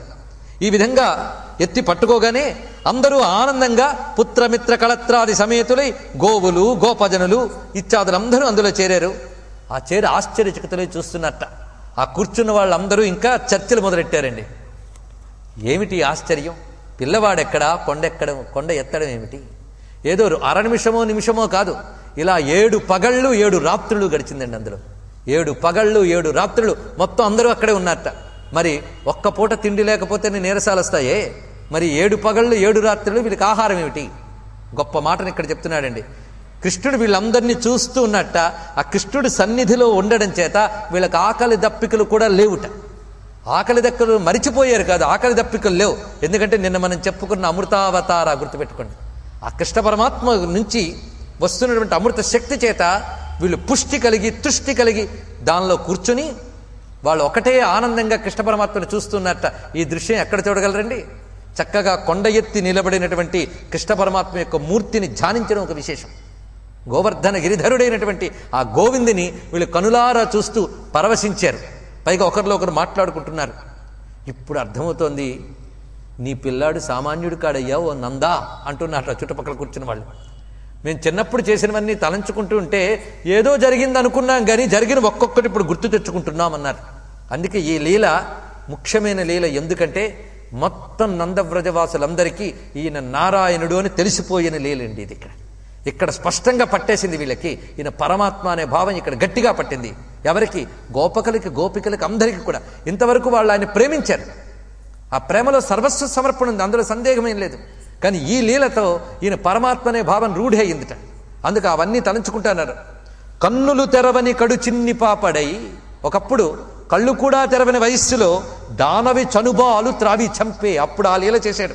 తర్వాత 3వ నెల నాడు ముద్దుల బాలుడై కోపించి శకటంబు కోలదన్ని, ఏడాది కుర్రడై ఎగసి తృణావర్తు మెడబట్టుకుని కూల్చి మృతుని చేసి, తల్లి వెన్నెలుకునై తను రోలగట్టిన కొమరుడై మద్దుల కులనిచ్చే.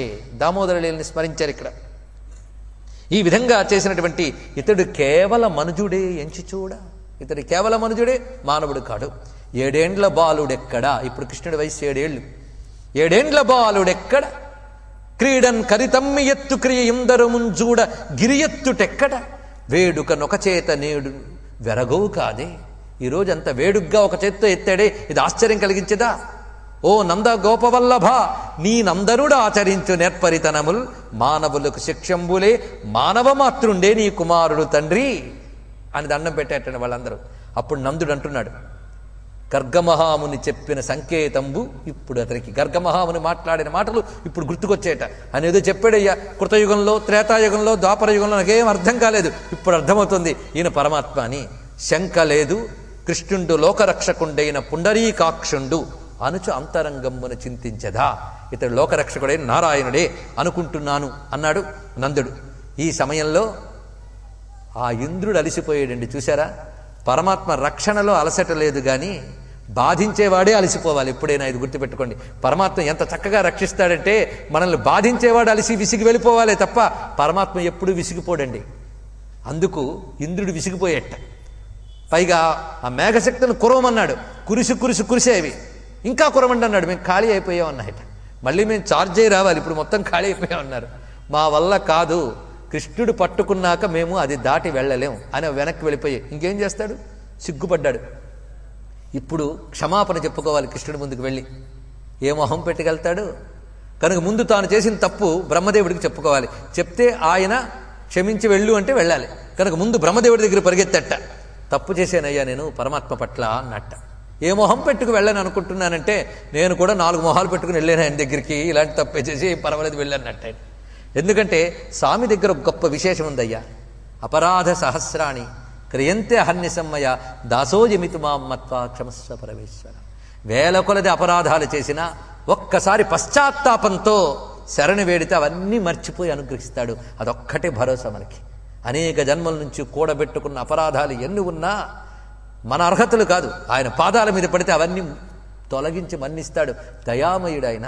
అందుకే అన్నమయ్య చక్కగా చెప్తాడు, అపరాధిని నేనైనాను కృపగలవారికి కపటము లేదు అని చెప్పాడు. ఇక్కడ నేను అపరాధిని, అపరాధాల చక్రవర్తిని నేను అంటారు పెద్ద తిరుమలాచార్యుల వారు. అపరాధాల్లో మనం చక్రవర్తులు. ఇలాంటి చక్రవర్తిని క్షమించగలిగే దయ ఆయన ఒక్కడే ఉంది. ఇలాంటి అపరాధాల చక్రవర్తుల్ని భరించగలిగే శక్తి పరమాత్మకు తప్ప ఇంకెవరికీ లేదండి. ఇక్కడ మొత్తానికి నా అపరాధాలని క్షమించమని వేడుకుంటానంటే మరి ఒట్టి చేతులతో ఎలా వెళ్ళను, ఏదైనా తీసుకెళ్తానన్నట్టండి. ఇక్కడ ఇంద్రుడు ఒక పంచే కృష్ణుడి గోవులంటే చాలా ఇష్టం కనుక నీ దగ్గరున్న గోవులంటే తీసుకువెళ్ళన్నట్టు. ఇక్కడ ఇంద్రుడి దగ్గరున్న గోవులంటే ఏమిటండి? అవి కామధేనువులు, సామాన్యం కాదు. ఇక్కడ ఆ కామధేనువులు నుంచినటువంటి శాలకు వెళ్ళేట్టయినా వెళ్ళి ఆ కామధేనువుల్ని విప్పిస్తూ ఉంటే ఆ విప్పకుండానే ఎంత వేగం బయటకు వస్తామా అని పరవశిస్తున్నాడు. ఎందుకంటే కృష్ణుడి దగ్గరికి వెళ్ళాలని. ఇక్కడ చూడండి, ఇక్కడ అంటే వాటికి స్వర్గం కంటే కృష్ణుడి దగ్గరికి వెళ్ళడమే పరమానందం అక్కడ. ఎందుకంటే ఈ ఇంద్రుడు కంటే ఆయన ఉపేంద్రుడు. ఉపేంద్రుడు అంటే మనకి ఇక్కడ వైస్ ప్రెసిడెంట్ లాగా ఉపా ఇంద్ర కాదు. ఇక్కడ ఉప అంటే ఉపరి ఇంద్ర, ఇంద్రుడికి పైవాడు ఆయన. అది ఉపేంద్రుడు అంటే ఇది అర్థం. ఉపరి ఇంద్ర ఉపేంద్ర, ఇంద్రుడికి పైవాడు. మరి ఇంద్రుడు కాదు ఉపేంద్రుడు. ఆయన వద్దకు పరిగెత్తి ఇవి సిద్ధపడిపోయేట. మొత్తం మీద ఆ గోవులన్నీ పరిగెడుతుంటే వాటి వెనకాల ఇంద్రుడు శచీదేవితో సహా పరిగెత్తుకొచ్చాడు. ఆయన వెనకాల దేవతలందరూ కూడా వచ్చారు. ఆ వచ్చేటప్పుడు ఒక్కసారి స్వామి పాదాల మీద పడ్డాడండి ఇంద్రుడు. క్షమించవయ్యా మహానుభావ, నా వంటి వెర్రివారిని శ్రీవల్లభ నీవు శాస్తి చేసితివేని కావరము మాని పెద్దల త్రోవల జరుగుదురు బుద్ధి తోడుత ఈశా. నాలాంటి వెర్రి వాళ్ళకి నువ్వు శాస్తి చేస్తే గర్వంతో ఉన్న వాళ్ళందరికీ బుద్ధి వస్తుందిలే అన్నట్టండి. చక్కటి మాట చెప్పాడు, నన్ను క్షమించవయ్యా అని. ఇక్కడ ఈ క్షమా గీతాన్ని నారాయణ తీర్థుల వారు చాలా చక్కగా రాశారు. మా మకాపరాధ శతం క్షమ్యతాం త్వయా మాగణయాధవాయుతం. మామక అపరాధ శతం క్షమ్యత, నేను చేసిన అపరాధాలని క్షమించు. నా తప్పులు వేల కొలదున్నాయి కానీ లెక్క పెట్టకయ్యా స్వామి. శ్యామవర్ణ శమాన్విత శాశ్వతానంద సందోహ మామకాపరాధ శతం క్షమ్యతాం త్వయా క్షంతుం ప్రబోధార్హసి మూఢచేతసో మైవం పునర్భూన్ మతిరోచమే సతి. క్షంతుం ప్రభో, నన్ను క్షమించవయ్యా అని వేడుకున్నాడు. అప్పుడు పరమాత్మ దయామయుడై అతన్ని క్షమించాడు. ఆ సమయంలో ఇంద్రుడు నీకు పట్టాభిషేకం చేస్తానయ్యా, నాకు అవకాశం ఇవ్వంటున్నాడు. ఇది ముఖ్యమైన ఘట్టం ఇక్కడ. ఇప్పుడు కృష్ణ పరమాత్మకు పట్టాభిషేకం ఇంద్రుడు స్వయంగా చేస్తున్నాడు. ఈ పట్టాభిషేకం పేరు గోవింద పట్టాభిషేకం.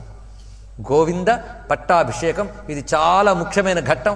మనందరం కూడా ఆ దివ్యమైన బృందావనంలో ప్రవేశించి ఈ గోవింద పట్టాభిషేకాన్ని చూస్తున్నట్లుగా భావన చేయండి. ఈ గోవింద పట్టాభిషేకానికి ఒక ఫలితం కూడా చెప్తున్నాడు ఇక్కడ. గోవులన్నిటికీ స్వామిని ప్రభువుగా చేసి పట్టాభిషేకం చేస్తున్నాడండి. గోవులు గో సంబంధీకులు అంటే గో గోప గోపి పతిత్వం అన్నమాట. ఇక్కడ గో గోప గోపి ఈ మూడింటికి కూడా పతిని చేస్తున్నాడు. ఇక్కడ ఇందులో అంతరార్థాన్ని కూడా మనం పరిశీలించాలి, తర్వాత చెప్తాను. ఈ ముగ్గురికి కూడా పతిత్వం స్వామికి ఇస్తున్నాడు. ఎవరు? ఇంద్రుడు. ఏ గోవులు? చిట్ట చివరికి తన దగ్గరున్న కామధేను సంతతులు కూడా ఇక్కడ తెచ్చేశాడు. వాళ్ళందరినీ కూర్చోబెట్టి కృష్ణ పరమాత్మకి ఇక్కడ పట్టాభిషేకం చేస్తున్నాడు. ఆ గోవులు అంటున్నాయటండి ఇక్కడ నమస్కారం చేస్తూ. గోవులనేవి కామధేనువులు. విశ్వేశ విశ్వభావన విశ్వాకృతి యోగి వంద్య విను నీ చేతన్ శాశ్వతులమైతిమిప్పుడు శాశ్వతముగా కంటిమధిక సౌఖ్యం హరి. ఇప్పుడు మేము ధన్యులం, ఎందుకంటే నువ్వు గోవిందుడివి అంటే గోవులకు పాలకుడివి, మేము గోవులం అంటే మాకు పాలకుడివి. ఎంత చక్కటి మాట. అయితే మేము ఒట్టి కామధేనువులం, నువ్వు భక్త కామధేనువయ్యా అంటున్నారు ఇక్కడ. ఈ మాటను అన్నమయ్య చెప్తాడు. కామధేనువులు పితుకగల కోరికలివెల్ల కామధేనువుల పెక్కు కాచే కృష్ణుడవట అన్నారు ఇక్కడ. ఇందులో అంతరార్థం ఏంటంటే కామధేనువులు ఎవరేం కోరుకుంటే వారికి ఇస్తాయట. ఎవరికి? ఎవరు పుణ్యాలు చేసి స్వర్గానికి వెళతారో వాళ్ళకి. కానీ కృష్ణ పరమాత్మ ఎలాంటి కామధేనువు అంటే భక్తితో నువ్వు ఎక్కడ తలుచుకున్నా వాడు కోరికలన్నీ తీర్చగలిగే కామధేనువు. పైగా సృష్టిలో ఏ కోరికనైనా కామధేనువు తీరుస్తుంది, కానీ మోక్షాన్ని ఇచ్చే శక్తి కామధేనువుకు లేదు. కానీ భక్త కామధేనువుకుంది. కనుక భక్త కామధేనువు, ఆ భక్త కామధేనువుని కామధేనువులు శరణు వేడి స్తోత్రిస్తూ ఉండగా స్వామివారికి పట్టాభిషేకం చేస్తున్నారు. ఎలాగూ అంటే దివ్యమైన కల్పవృక్షపు నీడలో ఏమిటండి బృందావనంలో కల్పవృక్షాలు ఉన్నాయా అని ప్రశ్న రావచ్చు. దేవదేవుడైన కృష్ణుడు దిగి వస్తే కల్పవృక్షాలు కామధేనువులన్నీ దిగొస్తాయి. అంతేకాదు బృందావనంలో సందడి ఎలా ఉంటుందో లీలాసుకులు చాలా చక్కగా చెప్పారు. ఎలాగంటే బోలెడన్ని ఆవులు ఎద్దులు ఉన్నాయట, ఆ ఎద్దులో ఒక ఎద్దులా కలిసిపోయిందిట శివుడి వాహనమైన వృషభం. అదేవిధంగా కృష్ణుని వేణుగానం వింటూ నెమళ్ళు పురివిప్పాడుతున్నాయట, ఆ నెమల్లో నెమల్లా కలిసిపోయిందిట కుమారస్వామి వాహనమైనటువంటి మయూరం. తర్వాత ఆనందంతో అడవిలో ఉన్నటువంటి ఏనుగులవన్నీ ఘీంకారాలు చేస్తూ ఉంటే వాటితో పాటు 4 దంతాల కల ఒక తెల్ల ఏనుగు కూడా కలిసిపోయి వాటితో పాటు ఆనందంగా ఘీంకారం చేస్తుందట. అంటే ఏమిటి? ఐరావతం. ఏమిటి దీనిలో అర్థం అంటే, ఎక్కడికైనా మనం వెళితే మనం వెహికల్ పార్క్ చేసుకుంటాం కదండి, అలాగే దేవతలందరూ బృందావనంలో కృష్ణుడున్నాడని వచ్చి వాళ్ళు వెహికల్స్ పార్క్ చేసుకున్నారు. అక్కడ పార్క్ చేసిన వెహికల్స్ అన్ని వచ్చి ఇందులో లీనమైపోయాయండి. అవి కూడా ఎందుకంటే అవి జడమైన వెహికల్స్ కావు కదా, అవి కూడా కృష్ణుని చూస్తూ పరవశించిపోతున్నాయట. చూసారా, దేవుడే దిగితే దేవతలు దిగడంలో ఆశ్చర్యమే ఉంది. అందుకు ఆశ్చర్యపోతున్నారు నందాదులు. మా కొల్లపల్లికి ఇంద్రాది దేవతలు వచ్చారంటే ఇదిగో ఈ నల్లనయ్య వల్లే కదా అని దండాలు పెట్టుకుంటున్నారండి. ఇక్కడ స్వామివారికి పట్టాభిషేకం చేస్తున్నారు. నందాదులు ఆశ్చర్యపోతున్నారు. ఇంద్రుడు స్వయంగా చేస్తున్నాడండి. అదితి కశ్యపులు అంశరూపాలతో ఇక్కడ అవతరించినా స్వర్గంలో అదితి కశ్యపులు ఉంటారు, వాళ్ళు కూడా వచ్చారు ఇక్కడికి. మొత్తం దేవతలందరూ ఉన్నారు. సురభిక్షీరములన్ సురద్విప మహాసుండాలతానీత నిర్జర గంగాంబువులన్ నిలింపజననీ సన్మౌని సంఘంబుతో సురనాథుండభిషిక్తి చేసి పలికెన్ సంపార గోవిందాంచు రణాక్రాంతు విపక్షతో జజదలాక్షన్ సాధు సంరక్షణన్. సురభిక్షీరములన్ కామధేనువు పాలు బంగారు పాత్రల్లో పట్టి ముందు కృష్ణుడి మీద అభిషేకం చేశాట. దానికంటే ముందు ఆయనకి స్వర్గం నుంచి తెప్పించిన సువర్ణరత్న సింహాసనాన్ని పెట్టి దాని మీద కూర్చోపెట్టి కామధేనువు పాలతో అభిషేకం చేశారు. ఆ తర్వాత దిగ్గజాలు అంటే ఐరావతాది అష్ట దిగ్గజాలు కూడా తమ తుండములలో రత్నాలు తాపిన బంగారు కలశాలు పట్టుకొచ్చి ఆ బంగారు కలశాల్లో ఆకాశ గంగా నది జలములు పెట్టి వాటితో కృష్ణునికి అభిషేకం చేశాయి. ఈ అభిషేకం చేసినప్పుడు శచీదేవి ఒక బంగారు పళ్ళెరం పట్టుకుందిట కృష్ణుని యొక్క తలపైన. ఈ బంగారు పళ్ళెరానికి సహస్ర రంధ్రాలున్నాయి. దానిలో దివ్యమైనటువంటి అమృతధారలతో ఇంద్రుడు అభిషేకం చేస్తున్నట్ట. ఆ విధంగా అభిషిక్తుడయ్యాడు శ్రీకృష్ణ పరమాత్మ. ఇలా అభిషిక్తుని చేసి గోవిందా అని అరిచి పిలిచేటండి ఇంద్రుడు. ఒక్కసారి నోరారా గోవిందా అని పిలిచాడు. ఇది పట్టాభిషేకం. గోవింద నామాన్ని ఇక్కడ చెప్పడం జరుగుతున్నది. నేను మొన్న 2వ రోజున ఒక మాట చెప్పాను. స్వామికి ఉన్న నామాలన్నీ ఆయనతో పాటు దిగొచ్చాయని ఒక మాట చెప్పాను ఇక్కడ. అందులో గోవిందనామం కూడా ఒకటి. గోవిందనామం వేదాల్లోనూ ఉంది స్వామివారికి. గోవిందో గోవిదాంపతి అని మనం విష్ణు శాస్త్రంలో కూడా చెప్పుకుంటున్నాం. ఆయన గోవిందుడు. ఇప్పుడు అవతరించి మళ్ళీ తన యొక్క గోవిందత్వాన్ని చూపిస్తున్నాడు. ఈ గోవింద అనే మాటకి అద్భుతమైన శక్తి ఉందండి. అందుకే ఇది మహామంత్రం, సర్వరోగహారమైనటువంటి మంత్రం. ఈ గోవింద నామాన్ని చాలా ప్రేమగా పలికారు భక్తులందరూ కూడా. మనం కూడా గోవిందా అని ఉచ్చరించాలి. ఇంద్రుడు అన్నాడండి గోవిందా అంచు సొంపారగా పలికే, ప్రేమగా పలికెట్ట గోవిందనామాన్ని. ఈ గోవిందనామానికి అర్థం చెప్పుకునేటప్పుడు ఒక్కసారి ఈ పట్టాభిషేక వైభవాన్ని, చుట్టూ ఉన్న వాతావరణాన్ని చూద్దాం ఎలా ఉన్నదో. స్వామికి పట్టాభిషేకం జరుగుతున్నప్పుడు ఎలా ఉందో చెప్తున్నారు. తుంబురు నారదాదులు సిద్ధచారణ గంధర్వులను హరికథలు పాడిరి, అమరకాంతలు మింటనాడిరి, వేల్పులు కురియించి రంచిత కుసుమ వృష్టి, జగములు మూడును సంతోషమును పొందే కుర్రులు చన్నుల కురిసెపాలు, నవ జలంబులతోడ నదులెల్ల ప్రవహించే నిఖిల వృక్షములు తేనియలు వడసే, సర్వలతికల ఫల పుష్పచయముల మరి పర్వతంబలు మణిగణ ప్రభల నొప్పే, ప్రాణులకు నెల్ల తమలోని పగలుమాని, ప్రాణులకు నెల్ల తమలోని పగలుమాని, వాసుదేవుని అభిషేక వాసరమున, వాసుదేవుని అభిషేక వాసరమున. ఎంత చక్కటి వాతావరణం ఏర్పడిందో చెప్తున్నారు ఇక్కడ. తుంబురు నారదాదులు గానము చేస్తూ ఉన్నారు, అమరకాంతలు నృత్యం చేస్తూ ఉన్నారు, దేవతలు దేవకాంతలు కుసుమ వృష్టిని కృష్ణునిపై కురిపిస్తూ ఉన్నారు. ముల్లోకాలు ఒక శాంతిని పొందాయి. గోవుల యొక్క పొదుగుల నుంచి తమంత తానుగానే అమృతధారల వంటి క్షీరములు జాలువారుతున్నాయి. నదుల్లో కొత్త నీరు ప్రవహిస్తూ ఉన్నది. వృక్షములు ఒక్కసారిగా వికసించాయి. ఆ పువ్వుల్లో తేనెలు బయటికి చిప్పిల్లాయి అని వర్ణిస్తున్నారు. సర్వలతికల ఫలపుష్ప చయముల మరి కాలాన్ని మర్చిపోయి అన్ని చెట్లు అన్ని లతలు పూసేయటండి ఆ సమయంలో పర్వతములు మణులతో ప్రకాశించిపోతూ ఉన్నాయి. మానవుల్లో పగలు పోయే అన్నారు. పగలు అంటే రాత్రి పగలు కాదు, ఇక్కడ పగలంటే ఏంటో తెలిసిపోయింది కదా, ద్వేషబుద్ధులు పోయాయి అన్నారు ఇక్కడ. అంటే గోవింద పట్టాభిషేక ఫలం ముఖ్యం ఏంటంటే మనస్సులో కల్మషం పోవడం, పరస్పర ద్వేషభావాలు పోవడం. ప్రస్తుతం ప్రపంచమంతా రగులుకుపోతున్న సమస్యలన్నిటికీ కారణం అదే కదండి. ఈ రోజున ఇక్కడ మనందరం కలిసి ఈ హేళాపురిలో గోవింద పట్టాభిషేకం జరిపించుకున్నాం. దీని ఫలితంగా భారతదేశంలో ద్వేషభావాలు నశించుగాక, హిందూ ధర్మం రక్షింపబడుగాక, సనాతన భారతదేశం క్షేమంగా ఉండుగాక అని ప్రార్థన చేసుకుందాం. గోవింద గోవింద అని నమస్కరించుకుని ఇక్కడ గోవింద నామాన్ని విశేషంగా చెప్పుకుంటున్నాం. గోవింద గోప గోగణ పతిత్వంబు. చూడండి, గోగణ, గోపీగణ, గోపగణ ముగ్గురికి పతిత్వం అంటే ఇక్కడ అది స్వామి చేస్తున్నటువంటి దివ్యలీల. ఈ గోవింద నామానికి అర్థం చెప్పుకుందాం. ముందు గోవింద అంటే ఆవుల ద్వారా తెలియబడివాడు. జాగ్రత్తగా వినండి, నామానికి అర్థం చెప్తున్నాను కనుక అనేక అంతరార్థాలు ఉంటాయి. వైదికమైన అర్థాలు నేను ఒక్కొక్కటి తీసుకొచ్చి చెప్తున్నాను. వింద అనే శబ్దానికి అర్థం ఏంటంటే గోవులను తెలుసుకునివాడు, గోవుల ద్వారా తెలియబడివాడు, రెండు అర్థములు. అలాగే గోవులను రక్షించువాడు. గవాం విందతి ఇది గోవింద, గోవులను రక్షించువాడు, గోవుల ద్వారా తెలియబడివాడు, గోవులను తెలుసుకునివాడు. మూడు అర్థములు ఇక్కడ చెప్తున్నారు. ఇక్కడ ఈ మూడు అర్థములు జాగ్రత్తగా చూడండి. ఇప్పుడు గోవులు అంటే ఏమిటో ఆలోచిద్దాం. ఈ ఒక్క మాట మీరు బాగా అర్థం చేసుకుంటే, గోవింద నామాన్ని నిరంతరం స్మరిస్తూ ఈ అర్థభావన చేస్తే ముక్తికి అదే పెద్ద త్రోవ. వేదంలో గోశబ్దం దేనికి వాడబడిందో చూడండి. గోవులు అంటే కిరణములు, సూర్య కిరణాలకి గోవులు అని పేరు. గోభిహి రశ్మిభి అని. అలాగే గోవులు అంటే వేదమంత్రములు, వేదమంత్రములకి గోవులు అని పేరు. అదేవిధంగా గోవులు అంటే ఆవులు, గోవులు అంటే ఇంద్రియాలు, గోవులు అంటే ప్రాణశక్తులు, ఇక గోవు అంటే భూమి. మొత్తం 6 అర్థాలు ఇక్కడ చెప్పడం జరిగినది. వీటిని రక్షించువాడు అంటే వేదములను రక్షించేవాడు, కిరణ రూపమైన కాంతి శక్తుల్ని రక్షించేవాడు. అంటే సూర్యుని నుంచి, చంద్రుడి నుంచి, అగ్ని నుంచి మనకి రకరకాల కళలు రూపంలో కాంతులు వస్తున్నాయి. ఈ కాంతులన్నీ ఆయన యొక్క శక్తి అధీనములే, ఆయన నుంచే వస్తున్నాయి. అసలు సూర్యుడిని గోవిందుడని వర్ణించిందండి వేదం, తెలుసా మీకు? ఉదాహరణకి కిరణములతో ఉన్న సూర్యుడు ఎలా ఉన్నాడంటే గోవులతో ఉన్న గోవిందుడిలా ఉన్నాడని వర్ణించారు. అంటే మందని తోలుతున్న గొల్ల పిల్లల్ని ఎప్పుడైనా చూడండి, ఆ మందని తోలుతున్న గొల్లవాడు ఎలా ఉన్నాడో కిరణాలనే గోవుల్ని తోలుతున్న సూర్యుడు ఎలా ఉన్నాడని వర్ణించారు. ఎంత అద్భుతమైన విషయం ఇక్కడ. అంటే కిరణాలన్నీ ఎవరి కంట్రోల్లో ఉన్నాయి? ఆయన కంట్రోల్లో ఉన్నాయి. అయితే కిరణాలు ఆయనకు వేరా? అయితే సూర్యుడిని మీరు ఎలా తెలుసుకున్నారు అక్కడ ఉన్నాడని? సూర్యుడు అక్కడున్నాడని మీకు ఎలా తెలిసింది? ఈ కిరణముల ద్వారానే ఆయన అక్కడున్నాడని తెలిసింది. ఈ కిరణములు మీవే పడుతూ ఉంటే ఈ కిరణాలు ఎక్కడి నుంచి వస్తున్నాయా అని చూస్తే సూర్యుడు కనబడ్డాడు.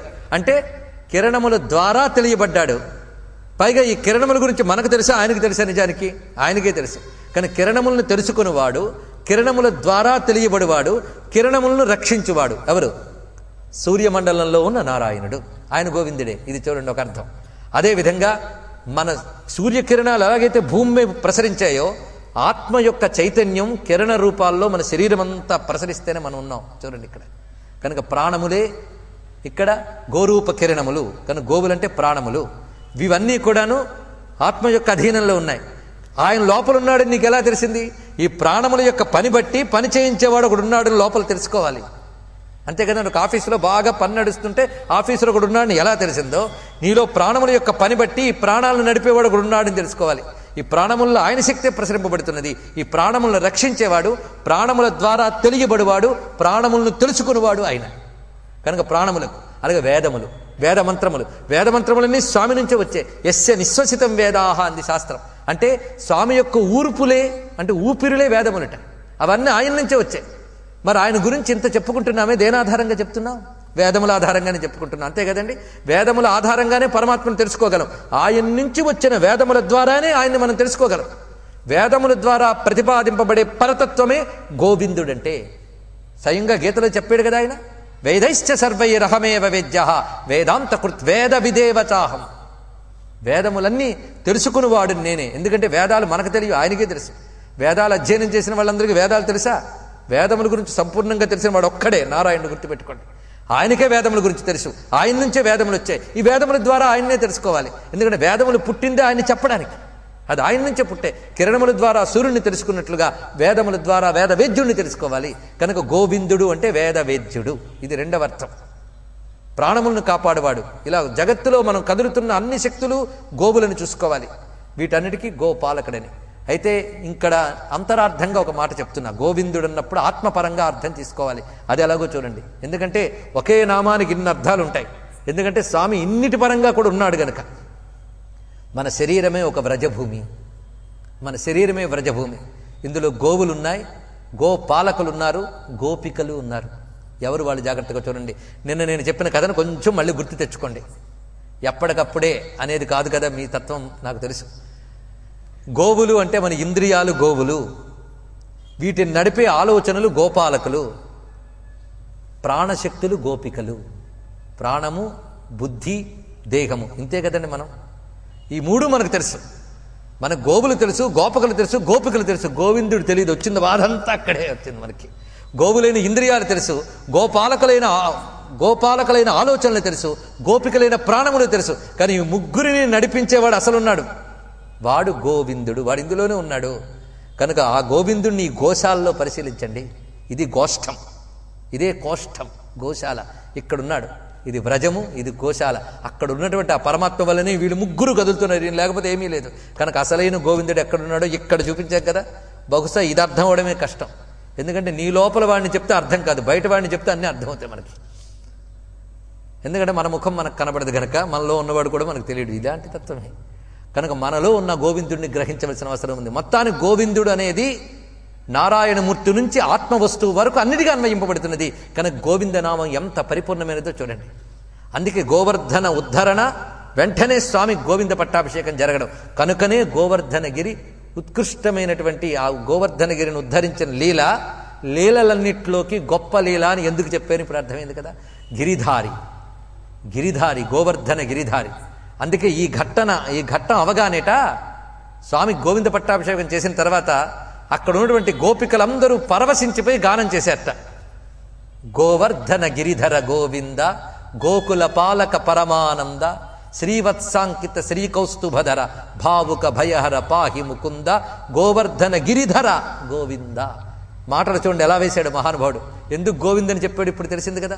ఊరికనే గోవర్ధన గిరిధర పక్కన గోవింద అని వేయలేదు. ఋషులు ఒక మాట పక్కన ఒక మాట పెట్టారంటే ఇంత సార్థకత ఉంటుంది.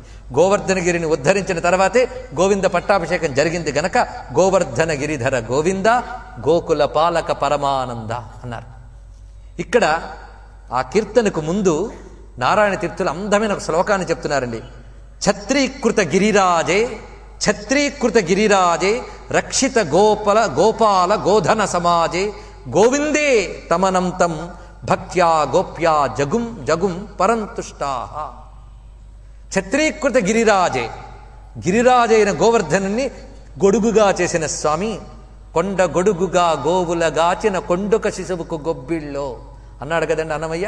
కొండ గొడుగుగా గోవులగాచిన ఛత్రీకృత గిరిరాజే రక్షిత గోపాల గోధన సమాజే గోవిందే తమనంతం. ఇక్కడ గోవింద శబ్దం పక్కన అనంతం పెట్టాడు చూడండి. అచ్యుత అనంత గోవింద, ఈ మూడు మోక్షకారకమైన మహామంత్రాలు. రోగహరంట, ఇవి రోజు జపించే వాళ్ళకి అచ్యుతానంత గోవింద రోగాలు పోతాయి. ఈ విషయం లలితోపాఖ్యానం చెప్పినప్పుడు మీకు చెప్పాను నేను. అచ్యుత అనంత గోవింద మూడింటికి లింక్ ఉందండి. అందులో గోవింద చివరి మాట. అందుకే ఈ గోవింద అనే విషయంకి ఇంత విశేషమైనటువంటి అంతరార్థాన్ని మనం చెప్పుకున్నాం. అయితే ఇందాక నేను చెప్పిన గోప గోపి మధ్యలో గోవిందుడు, ఈ దృశ్యాన్ని మనం భావించాలంటే లీలాసుకుడు చెప్తాడండి. మందారమూలే మదనాభిరామం బింబాధరాపూరిత వేణునాదం గోప గోపీ జనమధ్య సంస్థం గోపం భజే గోకుల పూర్ణచంద్రం. ఆ విషయాన్ని ఇక్కడ గోప గోపీ జనమధ్య సంస్థం ఎక్కడ కూర్చునంటే కల్పవృక్షపు మూలంలో ఉన్నట్ట. మందారం అంటే కల్పవృక్షం, అంతేగాని మన దగ్గర ఎర్రగా పూసే హైబిస్కస్ పువ్వులు కాదు. మందారం అంటే కల్పవృక్షం అని అర్థం. కల్పవృక్ష మూలంలో పట్టాభిషిక్తుడై ఉన్నాడు ఆయన చుట్టూ గోప గోపీ జనం ఉన్నారు. ఆ మధ్యలో పూర్ణ చంద్రుడిలా కనిపిస్తున్నట్ట. అంటే పరిపూర్ణమైన పరబ్రహ్మ స్వరూపం, పూర్ణమైన కళలతో ఉన్నటువంటి గోవిందుని ఈ విధంగా వర్ణించారు మహానుభావుడు లీలాసుకుడు.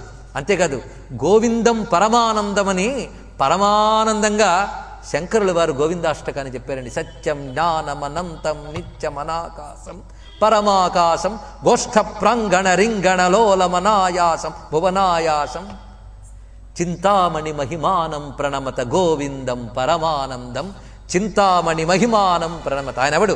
సత్యం జ్ఞానమనంతం నిత్యం అనాకాశం పరమాకాశం. ఆయన ఈ ఆకాశాదులకు అతీతుడైనటువంటి పరమాకాశ భాసురుడు, సత్యం జ్ఞానం అనంత స్వరూపుడు, ఆత్మస్వరూపుడు. గోభిర్నిగతిత గోవింద స్ఫుటనామానం బహునామానం చింతామణి మహిమానం ప్రణమత గోవిందం పరమానందం. గోభిర్నిగతిత గోవింద స్ఫుటనామానం. రాసిన వారు శంకరులండి, ఎంత చక్కగా చెప్తున్నారు.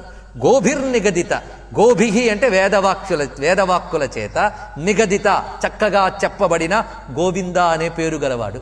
ఆయన గోవిందుడిని ఎవరు చెప్పారు? వేదములు చెప్పేట. కనుక వేదవాక్యముల ద్వారా ఆయన గోవిందుడు అని చెప్పబడింది. గోవింద శబ్దానికి ఇంత అర్థం ఉన్నది. కనుక గోవింద పట్టాభిషేకం అంటే నా ఇంద్రియాలకి, నా ప్రాణాలకి, నా బుద్ధులకి నువ్వే ప్రభువువి అనే పట్టం కట్టడం. ఇది మనం నిజానికి ఈరోజు గోవింద పట్టం కట్టుకుంటే నా సర్వస్వం నువ్వే అని స్వామికి ధారపోయడమే. అది గోవింద పట్టాభిషేకం. మన బ్రతుకుని మనమేలడం కాదండి, గోవిందుడు ఏలుకోవాలి. కనుక గోవింద అనే నామాన్ని ఇంతసేపు నా చేత చెప్పింపజేసిన మీ అందరికీ కృతజ్ఞతలు చెప్తూ గోవింద పట్టాభిషేక ఘట్టాన్ని మనం పూర్తి చేశాం. అయితే ఇక్కడ ఒక చిన్న మర్మం ఉంది. ఆయన మీరేం డౌట్ పడకండి, దీనికి ఎందుకు రండి అన్నాడు. వాళ్ళందరూ పరవశంతో కృష్ణుడిని చూస్తూ రాళ్లవానం విషయమే మర్చిపోయారు. నందవ్రజంలో వాళ్ళ కృష్ణుడిని చూస్తూ పరవశించిపోయారట. కానీ ఒక భావుకుడు ఇక్కడ ఒక చిన్న కల్పన చేశాడు. అది నిజానికి భాగవతంలో లేదు, కానీ ఈ కల్పన మనందరికీ పనికొస్తుంది. ఎంత చక్కటి భావన చేశాడంటే, ఆయన ఎత్తిపెట్టి నిలబెట్టేటండి. అనేక మంది లోపల చేరారు, చక్కగా హాయిగా ఉన్నారు. కానీ ఇందులో రకరకాల వాళ్ళు ఉన్నారు. ఈయన 7 ఏళ్ల పిల్లవాడు, అక్కడ 70 ఏళ్ళ వృద్ధులు కూడా ఉన్నారు, పైగా మంచి శాండోలు అందరూ ఉన్నారు. వాళ్ళందరికీ ఏమనిపిస్తుంది? ఒక కుర్రాడు అంత చేస్తూ ఉంటే మనం ఏం చేయలేకపోయాం అనిపించదా?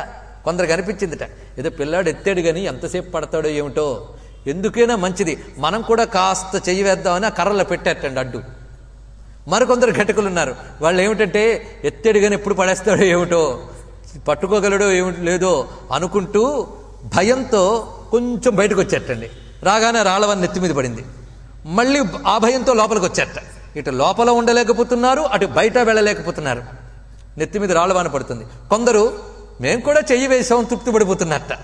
తర్వాత చెప్తారు మేము కూడా కర్ర వేసాం కనుక అంతసేపు పట్టుకోగలిగాడు ఆయనని, ఇలా పట్టుకుంటున్నట్ట. మరికొందరు ఉన్నారండి, వాళ్ళు ఈ కొండ పడిపోతుందేమో భయం లేదు, అటు రాళ్లవాన పడుతుందని ఏమీ లేదు. ఎందుకంటే కృష్ణుడు అంటేనే అన్నిటి కర్షణం చేసి పట్టేవాడని నిన్ననే చెప్పుకున్నా. అది చూపిస్తున్నాడు, కృష్ణ శబ్దానికి మరొక అర్థం చూపిస్తున్నాడు. ఆ విధంగా పట్టి ఉన్నాడు. ఈయనుండగా మాకేం భయం, మేమేం చేయాలి? మేము కొండ గురించి ఆలోచించాం, వాన గురించి ఆలోచించాం, మా కళ్ళారా ఈ కృష్ణుడిని చూస్తూ ఆనందిస్తాం చాలు. ఈ పరమమోహనమైనటువంటి స్వామిని చూస్తూ ఆనందిస్తాం. వాళ్ళకి ఏ స్పృహ లేదు, వాళ్ళొక్కరే కృష్ణానందాన్ని అనుభవిస్తున్నారు. మిగిలిన వారందరూ ఏం చేస్తున్నారు? టెన్షన్. కానీ కృష్ణుడు ఇప్పుడు ఎవరిని రక్షిస్తున్నాడు చెప్పండి? ముగ్గురిని ఆయన ఒకేలాగా రక్షిస్తున్నాడు.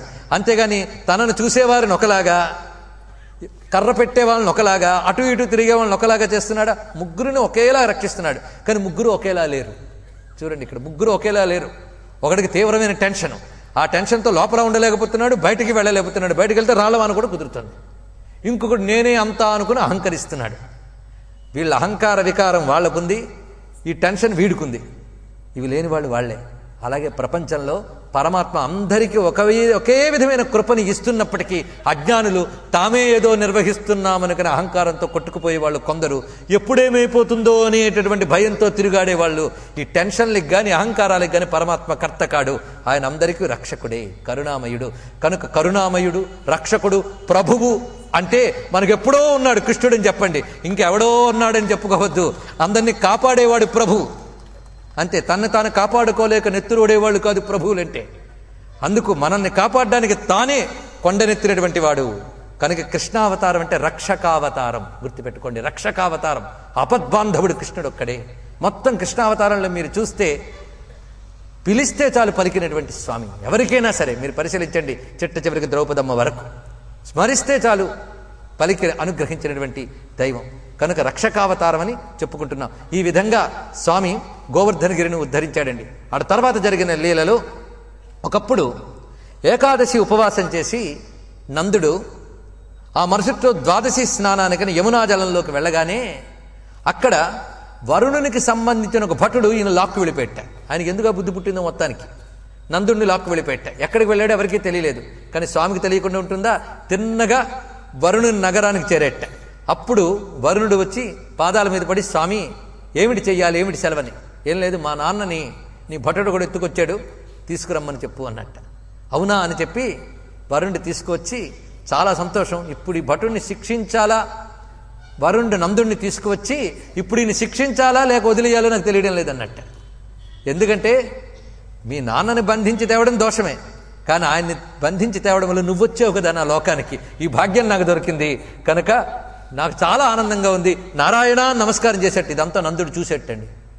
తర్వాత వ్రజానికి వచ్చేసాడు నందుడు. వస్తే మళ్ళీ మీటింగ్ పెట్టాడు అందరిని పిలిచి, మనం అనుకున్నామే గోవర్ధనగిరిని ఎత్తినప్పుడు ఈ నారాయణుడని, నిజమే వరుణుడు చెప్పగా నా చెవులతో నేను విన్నానని.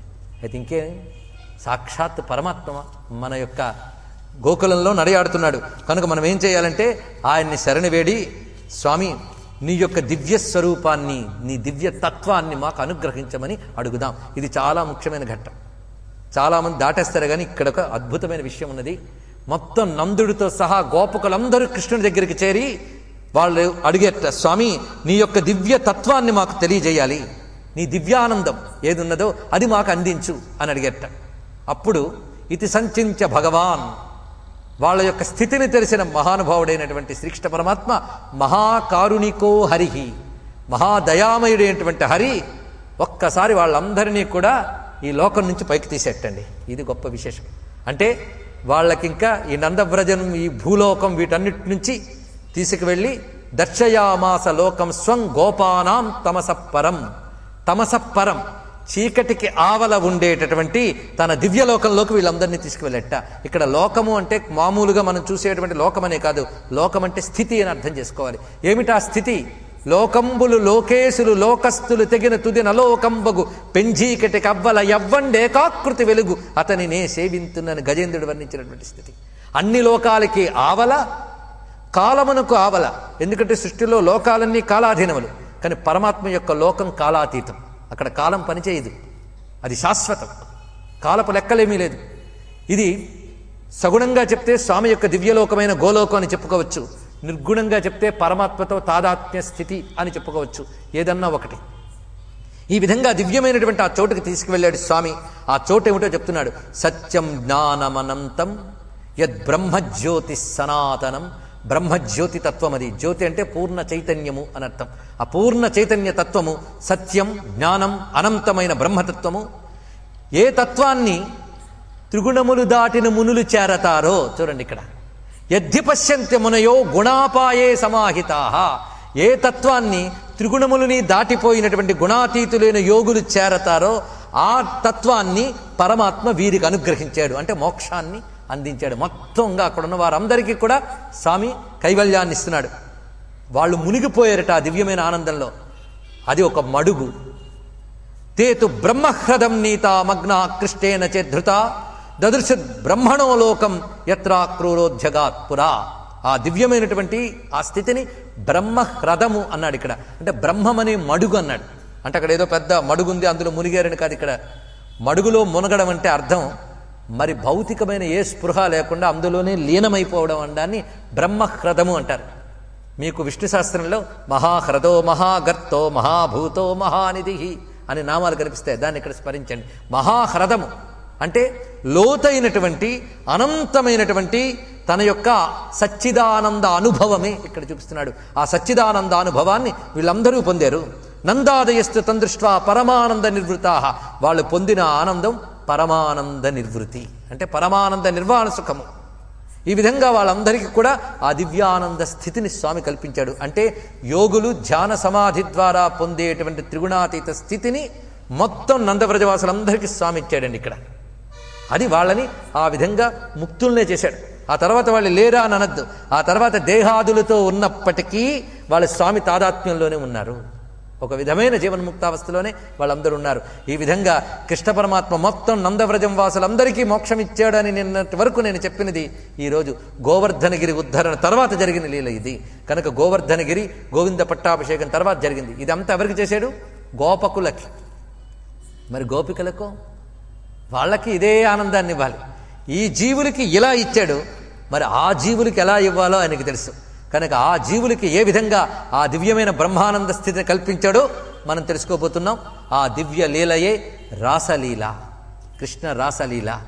భాగవతంలో రాసలీల అనేది చాలా ముఖ్యమైనటువంటి ఘట్టం. ఇది 5 అధ్యాయాల ఘట్టం. ఇది 5 అధ్యాయాలు. దశమస్కంధంలో 29వ అధ్యాయం నుంచి 33వ అధ్యాయం వరకు రాస పంచాధ్యాయి అని చెప్పబడుతుంది. ఇందులో 5వ అధ్యాయం రాసలీల, మిగిలిన 4 అధ్యాయాలు రాసలీలలోకి ప్రవేశాలు. ఇది పూర్తిగా యోగం, ఇది పూర్తిగా జ్ఞానం, ఇది పూర్తిగా మోక్షలీల. రాసలీల అంటే మోక్షలీల. కృష్ణలీలలు 2 రకాలుగా ఉంటాయి, ఆరాధ్యలీల, ఆదర్శలీల. ఆరాధ్యలీల అంటే కొన్ని లీలలు మనం అనుకరించలేం, నమస్కారం చేసి దాన్ని ఆరాధించాలి. కొన్ని లీలలు ఆదర్శంగా తీసుకోవాలి. అలాగా ఆరాధ్యలీలలు కొన్ని ఉన్నాయి. అందులో గోవర్ధనగిరిని ఎత్తడం ఆరాధ్యలీల, ఆదర్శలీల కాదు. ఎందుకంటే మీరు నేను ప్రయత్నించడం కొండ ఎత్తలేం, పుట్టగొడుగును కూడా ఎత్తలేం ఒక చేతితో, ఇంకో కొండను ఎత్తగలమని చెప్పండి. కనుక ఆరాధ్యలీలలు అవన్నీ. అగ్నిని మింగాడు స్వామి, అది ఆరాధ్యలీల. అలాగే గోపికలను అనుగ్రహించడం ఆరాధ్యలీల. ఇంత ఇంట్రడక్షన్ ఎందుకు ఇచ్చామంటే స్వామి కూడా గోపికలతో విహరించాడు కదా అని ఏ పాపాత్ముడైనా అనుకుంటే ఇది సమాధానం. ఆయన అగ్నిని మింగాడు కదా, ఆయన కొండనెత్తాడు కదా, కాళీ సర్పం మీద నాట్యం చేశాడు కదా, నువ్వు వానపామును చూసి భయపడతావే? ఆలోచించండి ఇక్కడ. ఇది స్వామి యొక్క ఆరాధ్యలీలలు. కనుక కృష్ణలీలలు 2. ఒకటి తన పరమాత్మ భావాన్ని విప్పి చూపిస్తాడు, మరొక వైపు ఆదర్శ ధర్మాన్ని చూపిస్తాడు. ఈ రెండింటినీ ఎక్కడికెక్కడ జాగ్రత్తగా తీసుకుంటూ వెళ్ళాలి.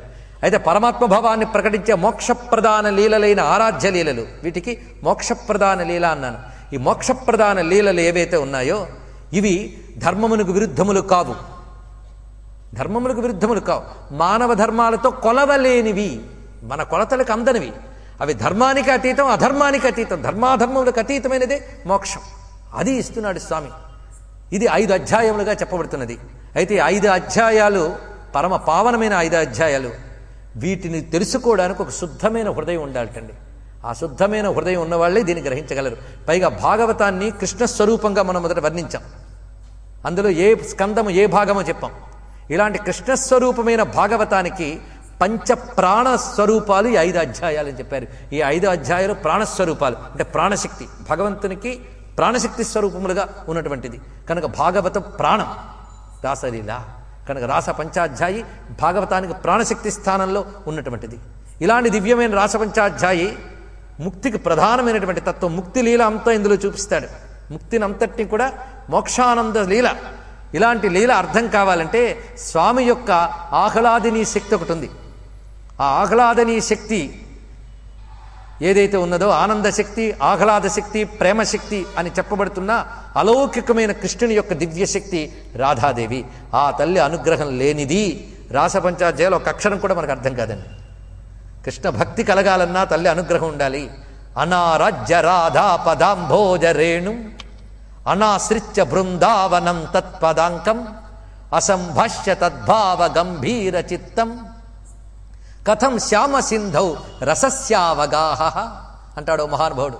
కృష్ణుడు అనేవాట ఒక రస సముద్రంట, రస సముద్రం. శ్యామ సింధువు అన్నారు, ఎంత చక్కటి మాట చూడండి. నీలి సముద్రం అంటే కృష్ణుడు శ్యామ సింధువు. ఆ శ్యామ సింధువులో నువ్వు లీనమైపోవాలి అంటే 3 అర్హతలు ఉండాలన్నాడు. అనారాధ్య రాధా పదాంభోజ రేణుం, రాధాదేవి పాదాల ధూళి కణాన్ని నువ్వు ఆశ్రయించకపోతే, ఆరాధించకపోతే, బృందావనాన్ని ఆశ్రయించకపోతే, కృష్ణ కథల్ని నిరంతరం వినకపోతే కృష్ణుడనే సముద్రంలో మునగలేవయ్యా అని చెప్తున్నాడు ఇక్కడ. కనుక రాధాదేవి అనుగ్రహం లేని వాడికి కృష్ణతత్వం అర్థం కాదు. అది అందుకు రాధా అనుగ్రహం వల్లనే అది తెలుస్తున్నది. ఈ రాధ అనేది దక్షిణాదిలో ఉన్న మనకంత తెలియదు, కానీ బృందావనంకి వెళితే అక్కడ రిక్షా తోలేవాడు రాధే రాధే రాధే అంటాడు. రాధ పుట్టిన స్థలములున్నాయి, రాధాకృష్ణుని సంచరించిన స్థలములున్నాయి. సంచరించిన స్థలం కాదు, సంచరిస్తున్న స్థలాలున్నాయి ఇప్పటికీ కూడా. రాధాకృష్ణుల లీల బృందావనంలో నిత్యలీల, ఎప్పుడూ జరుగుతున్న దివ్యలీల, నిత్యలీల. యోగ్యులైన జీవులు మాత్రమే ఆ లీలలో ప్రవేశించగలరు. కనుక రాసలీల నిత్యలీల. ఆ నిత్యలీలలో ప్రవేశించాలి అంటే రాసమండల అధిష్టాత్రి రాసేశ్వరి అయినటువంటి రాధాదేవి యొక్క సంపూర్ణమైన అనుగ్రహం ఉండాలి. అందుకు ఆ రాధాదేవి యొక్క సంపూర్ణ అనుగ్రహాన్ని మనం కాంక్షిస్తూ శ్రీ రాధాకృష్ణ స్మరణ చేస్తూ, ఆ స్మరణ వల్ల మనం శుద్ధ చిత్తాన్ని తెచ్చుకుని రేపటి రోజున మనం ఆ రాసపంచాధ్యాయిలో ప్రవేశిద్దాం. ఆ రాసపంచాధ్యాయిలో ఉన్నటువంటి దివ్యత్వాన్ని గ్రహిద్దాం.